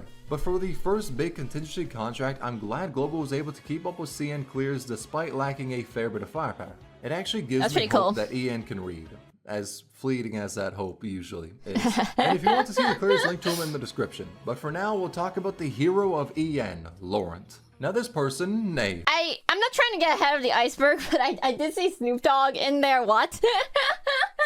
This god blessed the community with their presence about 2 years ago. You may ask yourself, what did this deity do? And the answer to that is underneath every single video on YouTube about Arknights. Hell, as a reply to every comment under every video for Arknights, they were there. Sending messages, words of wisdom, wholesome tales, stuff the community can rally behind. Which is to say, every single comment they made was completely and utterly shitting on Arknights and anything related to it. They would say the game is dead or dying and that Genshin Impact was infinitely better. Now you may think to yourself that people possibly hated this person due to their extreme takes, but the exact opposite happened. At first, yeah, people were annoyed by them. Then they grew to love them. Because on one hand, they slandered the game every single chance they had, but on the other, what they said was funny as hell, and indirectly, it probably boosted the shit out of Arknights in the algorithm, as YouTube pushes videos more if you get a lot of comments. And this is where I'd like to remind you to like, comment, and subscribe. But due to them aiding in the popularity of Arknights and being insanely dedicated to watching videos about it, players grew to love Laurent. Dude, so like on the subject of this, sometimes I do see in my comment sections that people start to argue with each other, and in those videos the algorithm starts pushing those videos, so I'm always like, why is this video doing so well? I look at my comments and there's like a whole fight going on. I'm like, oh, okay, that's funny. I'm like, oh wow, wow, that's really intense. I didn't know. I didn't know a lot of people had opinions about me not knowing what camels do, but start rage baiting in your videos and it starts hitting the algo. We're arguing about there's no specific examples. It's just sometimes people have opinions and they just, you know, they go back and forth. But yeah, there's a lot. Videos detailing their accomplishments. Hell, even EN decided to advertise on St. Laurent Boulevard as an ode to the king. However, unfortunately, YouTube committed regicide. They banned Laurent's account, possibly because of the slightly not so wholesome things they've said, but that's besides the point. However, the worst of all was that Laurent was banned after they grew to like Arknights. They went from foe to a beloved friend, and at the end of it all, died as a comrade. Laurent, I know you're out there. With your now level 120 Arknights account and maxed out Kelshi, I know you love the game. And brother, the community loves you. YouTube may have deleted you, but rest in peace, my king. Come back! With that out of the way, let's talk about Snoop Dogg. In the base, when we take a look at the Palcos from the Monster Hunter collab, they do the dance, which means that Snoop Dogg is canon, and this information makes me incredibly happy. And that happiness is ripped away when I hear the theory that Elysium is blind. You may think this to be some tomfoolery, but let me explain. The theory has a couple of different points to it. One, his eyes are cloudy, and homie's pulling up many different telescopes and satellites in his Z2. His skill 2 is called focused listening, meaning he's good at hearing, therefore he's on that Daredevil shit. His communication pole doubles as a walking stick. His deploy 1 says, I wonder who our target will be. Now this can either mean he's Eren Yeager or blind. You take a pick. And the final point, he's been in contact with Mr. Beast. Yo! Okay, yeah, this theory probably holds in the water. Mr. Beast bought my cat, by the way. I'm tired. I'm just saying. But I'll be damned if it wasn't a fun read. Link to it in the description. The one theory that surprisingly is true is the one that 3 stars used to be able to get promoted to Elite 2. As we all know, 3 stars are capped at Elite 1. It's one of the countermeasures Hypergriff has against God Cruz. It's impossible to raise them to Elite 2. In the game's current form, that is. However, prior to its release, we were able to Elite 2 3 stars, and the proof of that is right on A-Ship. Go to any 3-star operator's file, click on the audio tab, right-click on the JP audio link and select copy audio address. From there, change the numbers at the end to 014 and hit enter. What?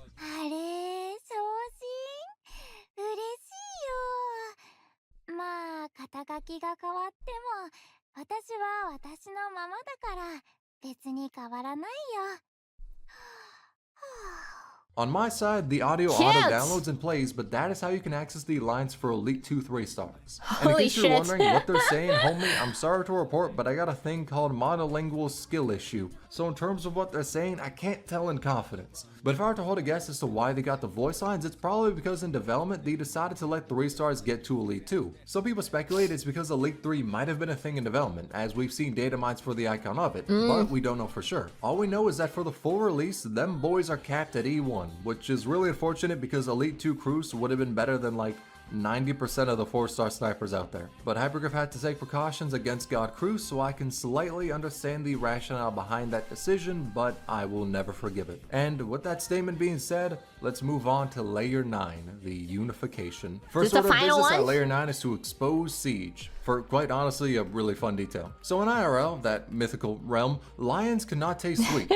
Skill issue, to be honest. And Siege is a lion-human hybrid, don't question Arknights lore. With that being said though, she is normally seen with a lollipop, which begs the question of, if she can't taste sweets, is she just tasting air? And the answer is that the lollipop isn't sweet, it's actually sour. Now as to how that data was retrieved, I don't know. The doctor must have been at Zero Sanity and saw Siege. From there, fuck it, curiosity killed the cat with the bigger cat. But we know that the lollipops aren't sweet. Add that to the fact the lions can't taste sweets, and it's seeming likely that Siege can't either. Which is a neat load of detail, and I want to see more stuff like that for other operators. One thing I don't wish to see though is how Nightingale was censored. In case you don't know, take a look at this art. It's her in-game art. Now compare it to this. If you're a degenerate, you've already seen the difference. The cheat has been hidden. I think due to this fact, we need to boycott the game and trend with the hashtag not my Nightingale. Honestly, how dare Hypergriff do this? And if you look at her hand, she's doing the thing. No, I'm just playing. She wasn't actually censored, just redrawn. I mean, most of you have already done this, but look at her feet. Compared to the other art, the shoes look better and the orientation of them is different. Getting rid of the cheek was probably because it wasn't meant to look like that. It just seemed that way because of the outfit. And I mean, anatomically, it wouldn't make any sense. You could also see the straps on her dress being changed. So Nightingale's art being updated was probably because the prior one was either an early version being sent in, or maybe the artist was like, nah, I could do better. We don't really know, but it isn't actually censorship, just a redraw. And something you probably don't know about is how W ignores gacha rules. In the past, during the Rainbow Six Siege banner at sea, and players were able to roll W on that banner. Thing is, she shouldn't have been able to be rolled. It was a bug. Yes, I'm gonna make the easy ass joke. Of course the fucking cockroach slithered in out of nowhere where she wasn't meant to be.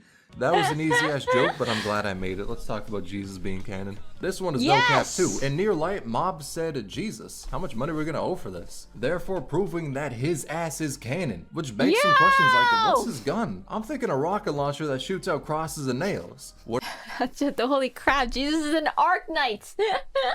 did the wise men gift him? I'm betting a brand new 22. And were the 12 disciples about that life? You're damn straight they were. Them motherfuckers definitely did some drive-bys. Granted, all of this goes out the window when we look at how the translation was changed to instead say Lord. And yeah, that Lord. shit kind of sucks. I won't even cap. They could have gone the Boof. Beyblade route and made religion canon by having Moses split the Red Sea with a babe, but they kind of What the just pussied out of fuck? that. That's so funny. Maybe it is cap. Maybe Jesus isn't canon. But if we ever get a sancta named Jesus who shoots nails and crosses, I will pot cross. that motherfucker not only on my account, but on 10 others. It's gonna be a crazier pulling session than the drunken Kelshi pulls, which was a time where a CN streamer decided to roll on the Kelshi and Skelter banner. Thing is though, he was on that same shit Yostar takes for event planning. He was drunk as hell, which is why the recording starts with this. 为斯卡利献上心脏，撒撒给我，撒撒给我，心脏撒撒给我。 That's Attack on Yeah. Titan? That's how you can tell we're gonna be in for a ride. So this streamer, Xiaolang XF, did 32 pulls on the banner, got Akafuyu, called her crab, and then proceeded to 哎呦我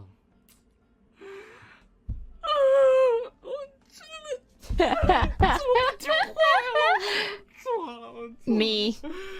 Me? I desperately need to know what they were on for this. Then they proceeded to say that they have been here since 2008 just for this headhunting, which makes me think this motherfucker is Gilgamesh with future sight. Back in 2008, they had a vision of this banner and couldn't wait for it. Regardless, after teetering on the brink of despair for a minute, in the span of 2 frames, they became locked in for the next 10 pull. Got nothing, said the 6-star rated high mouse game is too low, drank water, questioned why it was tasteless. Saw Water, the fact their okay. random was empty, bought a pack, did a 10 pull, got a weedy, despaired, did another 10 pull, No! got Sculptor, mutilated their table.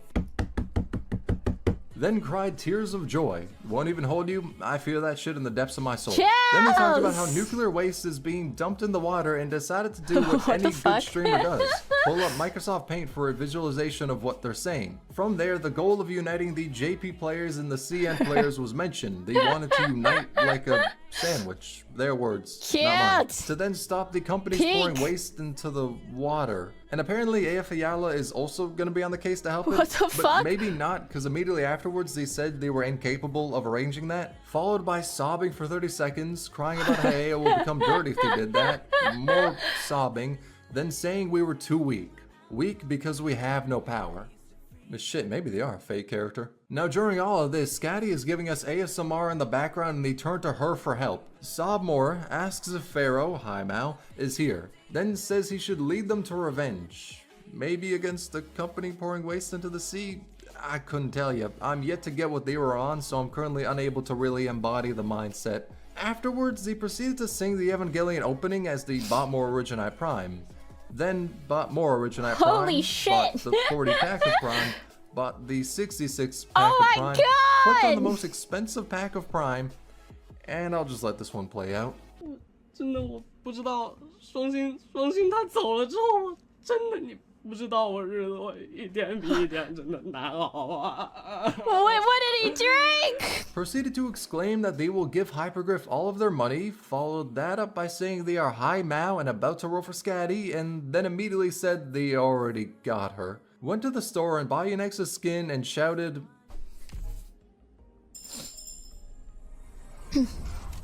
哎呀，我永远喜欢森然。 What? That's where the VOD ends. After the recording, they bought flight tickets to Japan for the operation of uniting like a sandwich and stopping nuclear waste. But Hell because yeah! of flight restrictions, they couldn't exactly travel there, so instead they just bought domestic tickets. Then packed his bags and presumably passed the fuck out. Next Dude, what? I'm on a trip. Are we in Arknights? Are we? I'm on an adventure right now. say they woke up, had a dream that they were doing all these pulls on Arknights, went to buy some food, and found out they only had $5 in their bank.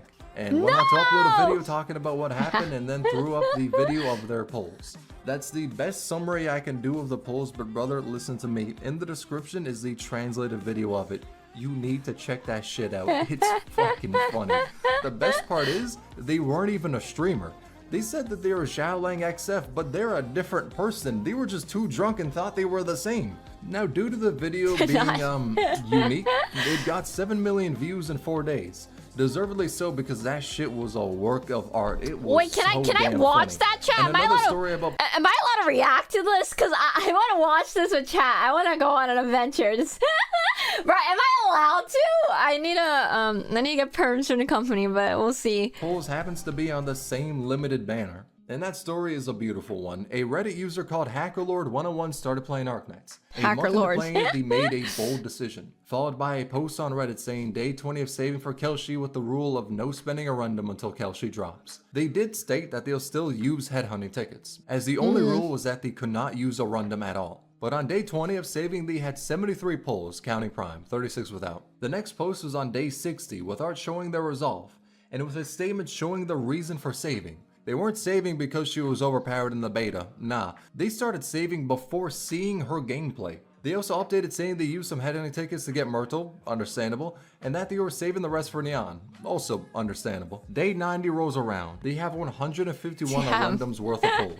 Recruitment has been good to them. This is their current lineup, with them having got some from recruitment and some from the roles they did prior to saving. Now keep in mind 2 things. 1. They buy the monthly headhunting pack. That shit is $26 and it only gives them a 10 pull they can use because the rules state no random gets used. So that 42 Prime is really only there for skins. They also buy the monthly card, which is $5. Now them getting these was on and off, but the dedication is amazing. Because of the other reason, that was the fact we had zero clue Kelshi was going to be released. We knew of her being in the beta, but we did not know any information on her being a playable operator in the full game. Day 120. They have over 100k a random and managed to clear risk. I feel so bad for this guy. 18 for the very first contingency contract. Day 150. They said they have 300 to spark if they count their prime, but pot 6 is the goal. Day 180. A random stock's a bit above 150k. Day 240. They have over 200,000. Day 270. Over 220,000. Day 395, 310,000. Day 430 of saving for Kelshi. Oh my god! She's announced. They have been saving for more than a year, not using any random for pulls, saving for a character that we did not know existed in the final release. But now we have it, a ray of hope. In 6 months, her banner will come to global and this long journey will pay off. A random stocks at 336,000. Holy Day shit. 575. 467,000 a random. Day Oh my 610. The banner drops. They have almost 500,000 a random and are streaming their pulls. They show their squad first, the units they got with only headhunting tickets, and then they go to pull, starting with the free single pull. Wow, this guy actually saving.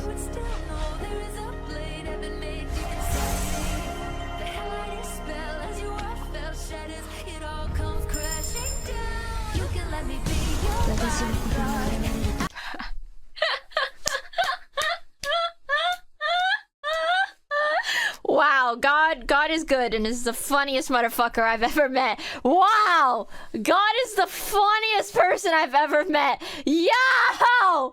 Out of everyone who one-tapping a free pull is this guy? Chills!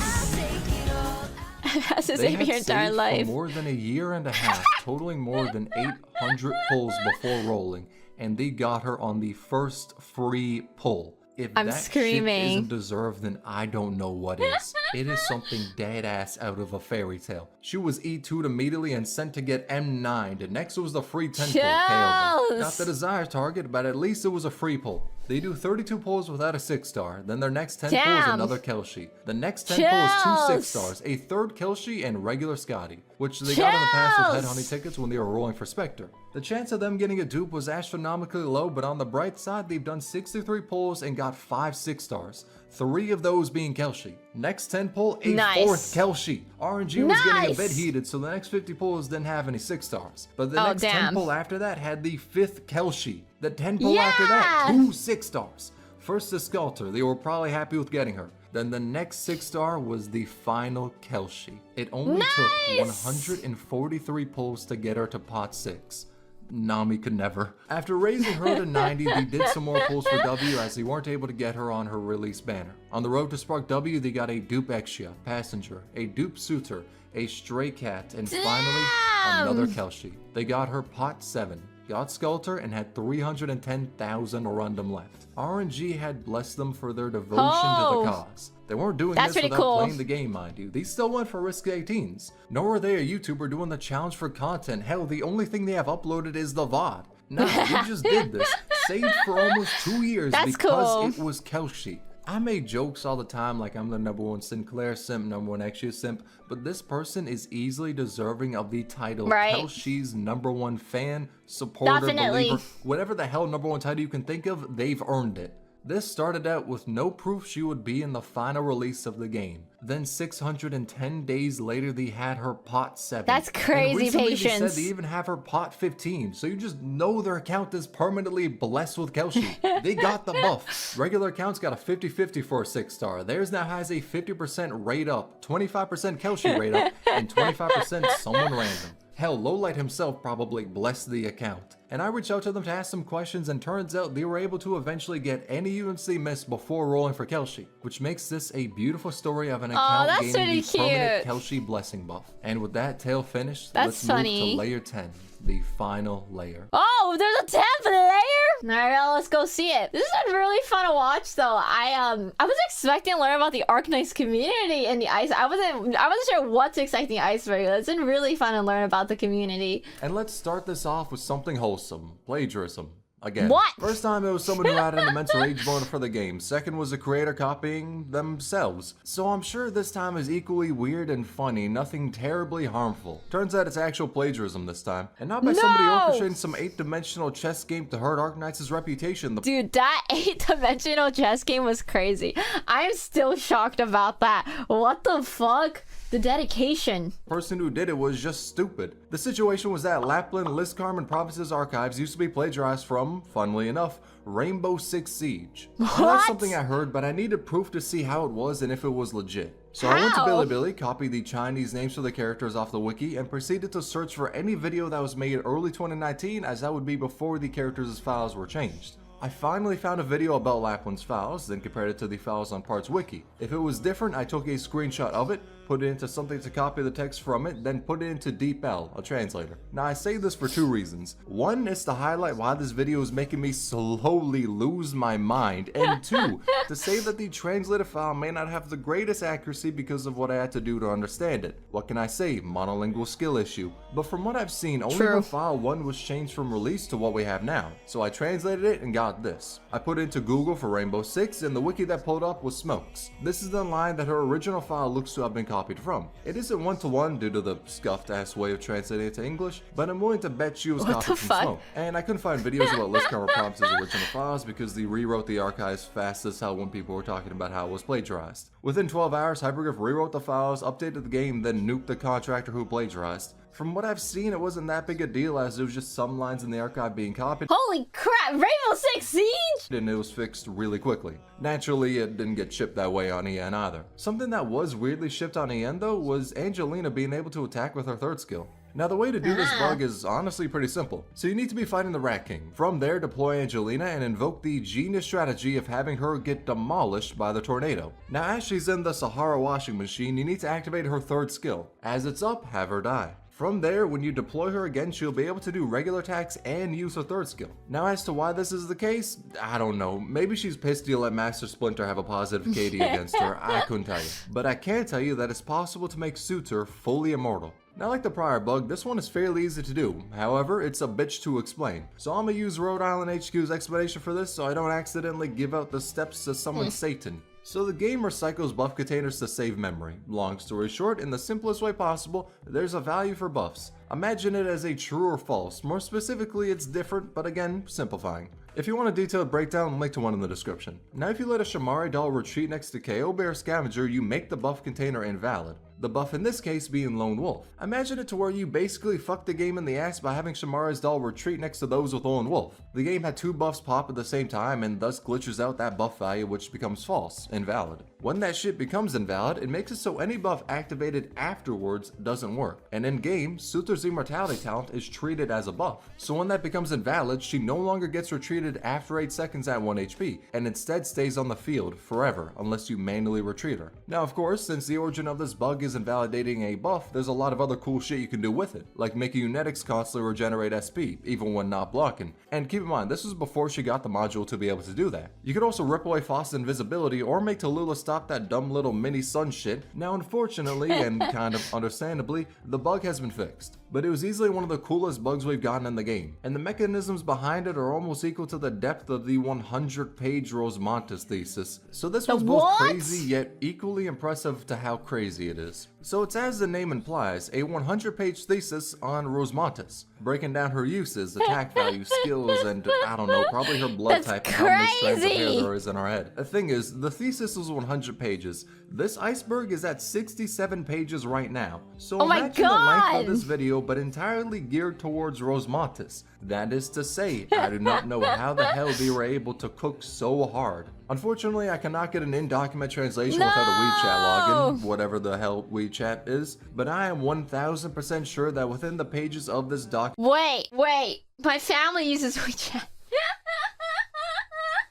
It's just a messaging site. It's like Line. exists the truth to the universe. And if it doesn't, then I do not know what the hell they were able to talk about for 100 pages dedicated to Rosemary. Regardless, I'm beyond impressed with what they made. A link to the document in the description. Now, an honorable mention within the same vein is the person who wrote their graduation thesis on Silver Ash's design. And apparently that paper did really well, understandably so. If he's gonna be the king of bloodlines, then he better have the drip to back it up. Now those two papers are really impressive, especially the Rosemontis one, as I would have just described her as Betelgeuse Cat Edition. But something that is even more complex than the 100-page thesis is the Institute. Now when I say the Institute, I'm not referring to some shadow organization that secretly runs Hyperglyph. I'm instead talking about the Great Owls Research Institute of Egyptology. So after hearing me say that out loud, you may think that the effects of me making this video for 1 month straight has finally taken over my sanity. No! And honestly, it has. But trust, they're a real thing. They're a group of CN players who banded together to uncover the mystery of Hyperglyph's ARGs and random codes. One example of a code they cracked was in the second PV of Arknights. For half a second in that trailer, a code appears and they caught that shit. That's really figured cool! Out it was Morse code, got this whack-ass shit, then figured out it was the IMDb number for Back to the Future.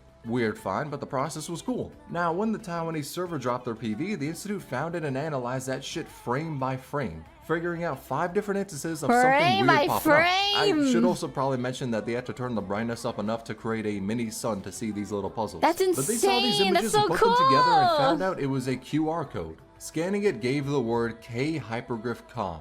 Then later in the trailer, they saw a frame that said A with the rest censored, so they put them together to get A Hyperglyph Com, the official pre-order website for Arknights. Now that image, when rotated east, gives the word next, so they put in ak.hyperglyph.com/next, and saw this. A message from Closure, but at the top it's sent to /Dear Recorder, so they put that in after the website domain and heard this. Now, you should be that one. The one who brings hope back. Terrifying, to say the least, That's but so that also gave them an idea. cool! Remember the Back to the Future line? Well, what if they input future after the domain? This image appears, with the file name being To the Future. Now put the future Why is there such a cool puzzle in Arknights? What the heck? at the end of the domain and you get this. Then they deciphered the code to reveal these messages. And you see these quotes appear in the same PV they got the future line from. But the numbers at the bottom were still unsolved for, until Code of Brawl. Now, as is the case, they analyzed this frame by frame and found a barcode. A Japanese postal barcode which gave the same IMDb number as Back to the Future. And they also found 2 parts of a QR code. And when you scan that, you got the URL for ak.hyperglyph.com/pengulogistics/tracking. Enter the Back to the Future number and this pops up, with hidden text underneath it. They decrypted the Morse code at the top and got this number, punched it into the tracker and saw this. This is too much my now, brain. The meaning of this is no one fucking knew. It came out of left field and left the Institute in the dust. Then Hyperglyph issued a challenge. The first to solve this puzzle got a reward. Now this right here was basically the fucking One Piece for Arknights players, and the Institute wasn't gonna let anyone else become the Pirate King. A researcher by the name of Sir Liv figured out that the middle of the picture was code. Shortly it was decrypted to reveal the text DJ Okawari. They posted the answer and won the One Piece. which was another fucking puzzle. The deadass just What got One the Piece fuck? Shippuden. But this related back to the future puzzle. And with this extra clue, the Institute was still slumped. They tried to fill the square with Minesweeper, crosswords, or Sudoku, but none of those were really working. Until a What the researcher on heck? December 25th proposed the idea, what if we consider the blank cell as flags in Minesweeper and calculate the number of mines based on the Minesweeper rule on each cell except cross cell? Truly, I do not know what the hell they meant by that, but What the puzzle the was refined fuck? into this. And the letter Surlive got said try plus and minus, so they did and got a Sudoku puzzle. To verify I was correct, at the end of the future picture, the numbers corresponded to the points on the Sudoku. So row 3 column 3 is 2, row 4 column 4 is 1, etc, etc. With this, they found the compass. Paired with the acrylic map, they can finish One Piece Shippuden. Only problem: where the fuck is the compass supposed to point to? What's the correct orientation of it? This is where they went back to 2017. On the old official website for Arknights, this picture was found. The code decrypted with base 36 says controlled her mind, but the important part is the text saying we are heading east. So place a map on the the Sudoku puzzle fuck? with east facing upwards. Read the overlap numbers and you have 285. 3523. So they went back to the Penguin Logistics website and punched in that tracking code. December 23rd, taken out. Locker expired. Parcel 1 has been taken out. May 1st, waiting for taking out. Parcel 1 has stored in lockers. April 29th, delivery. Cargo has arrived at Lungman Central Hub. April 27th, parcel received. Temporary hub D01 has received the parcel. Parcel 1 out of, with this being the parcel. The code is International Telegraph saying the record of the recorder. They decoded the blue text with Unicode and got this text. When I first met her, she was with that person. Returning to the camp from the desert with difficulty. At first, I didn't take much notice of this girl, but felt intuitively that she's unlike any child I've ever seen. Although as an Outlander, I didn't spend much time with the president. Oh, where are we? Who are we? Who? But I noticed that the moment the president sets sight on that child, she's no longer as depressed as when she left the committee, as if she became another person. This is when I realized, perhaps I'm not the only one with that feeling. She's not as radiant as a crystal like the president. She's more like an uncut gemstone found among charcoals. She's too special. The president told me the child's name in the end, Amia. She said she might be able to guide this child's growth, but I can see in her eyes that what she desires more is that the child can bring a different silver lining to this land in the future. Signed, Recorder. It's really amazing to see how members of the community came together and created an That's entire so organization cool. with signups for people to join it. And then to have that organization solve the craziest puzzles imaginable. Wow. Which culminated in us seeing Theresa's hopes and wishes for Amia. And the institution didn't stop there. There have been many other puzzles they've solved and I don't wish to cover all of them. As I would like you to go in the description and go through their That's Twitter really posts showing cool. what they've done or their Weibo posts describing it. Seriously. Some of the puzzles they've solved are absolutely amazing and more people need to know about them. Wait, It's get them in criminal the that the Great Owl CIA! Institute isn't talked about more. Though, since Hyperglyph has stopped making puzzles, they haven't been able to solve much. But in the future, if they ever make another puzzle, I think we all know who the first to solve it will be. But, let's talk about the final point of this long iceberg. How Yostar made Arknights. Now, of course, that's not actually the case. Hyperglyph still made it and Yostar is a publisher. But the reason I bring this up is to detail what happened before Arknights was created. An interview was done with the CEO of Yostar. Thing is, that was done like 4 years ago. I only found out about it as I randomly saw it when scrolling on Reddit. Because this So post his translated house? the contents of the interview and from what I've seen, this is the only translation of it. But the interview starts with the question to the CEO of Yostar on what they did after Wow. the first game flopped. Dedicated. So the Yostar CEO looked at the company's bank, saw Void had consumed it, then took the natural decision of selling his house. From there, the money was used to publish Azure Lane and then was invested in Hyperglyph for them to later make Arknights. Which is why, when people mistakenly say that Yostar made Arknights, they are not 1,000,000% wrong, just 99%. As it's very likely that even without Yostar having funded Hyperglyph, they would have been fine. Because when High Mouse split from Ghost Frontline, he took a fair bit of talent with him. So the potential of the game and company was really easy to see. And fast forward 7 years later, we now have Arknights, one of the most popular gacha games out there. It's made an amazing world that many That's people so are cool. invested in, created so many fun characters that people love, and fostered a community that is one of the nicest I've seen. either for making some of the best videos ever, or showing their love for the game in so many different artworks for it, or seeing everyone come together to help out a creator who had their channel hacked. I haven't exactly been the most prominent member of the community. After all, I've made like 10 videos on Arknights, but I've been a part of the community for 3 years now. I've seen it through the highs and the lows, but after 3 years of playing this game and being a part of the community, I'm able to confidently say that, man, I love this game. Chills. Doctor!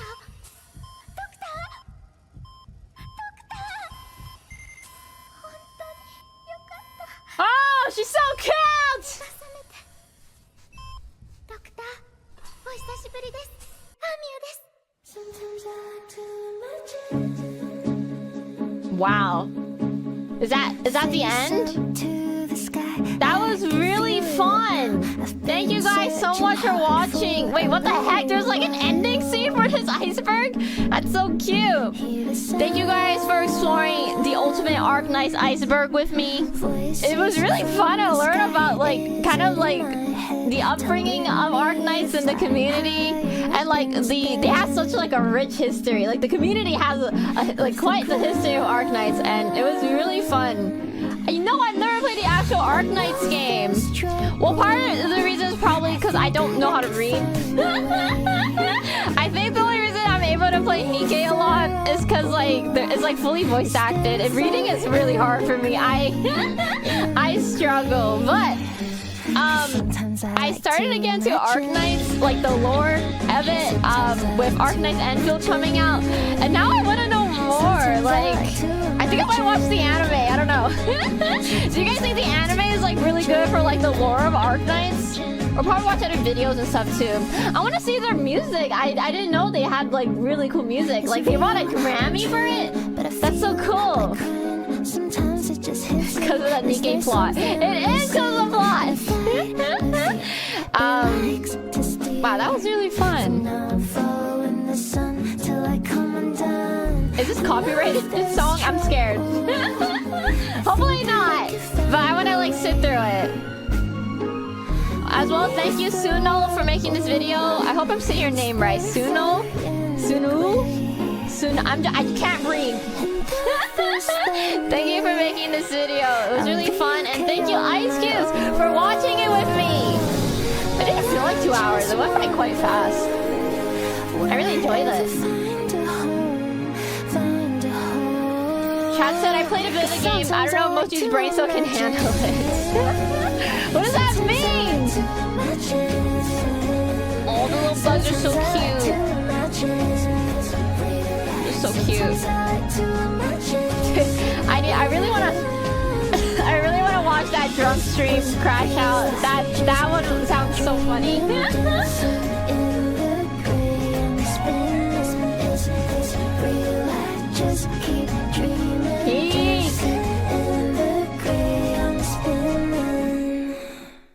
Peak! I know I'm a little Cinema. late, but here's to Global's 4th anniversary. As I said, I haven't done Congrats. that much within the community, but after being in it for more than 3 years now, I really want to make a video celebrating the community. So I hope you like this iceberg I made. I will be making more Arknights content like this, as in case it wasn't evident from the length of the video, I got a lot of passion for the game. But since this video has taken more than a month and a half for me to make, for now, I'm just gonna rest. So, thank you for watching.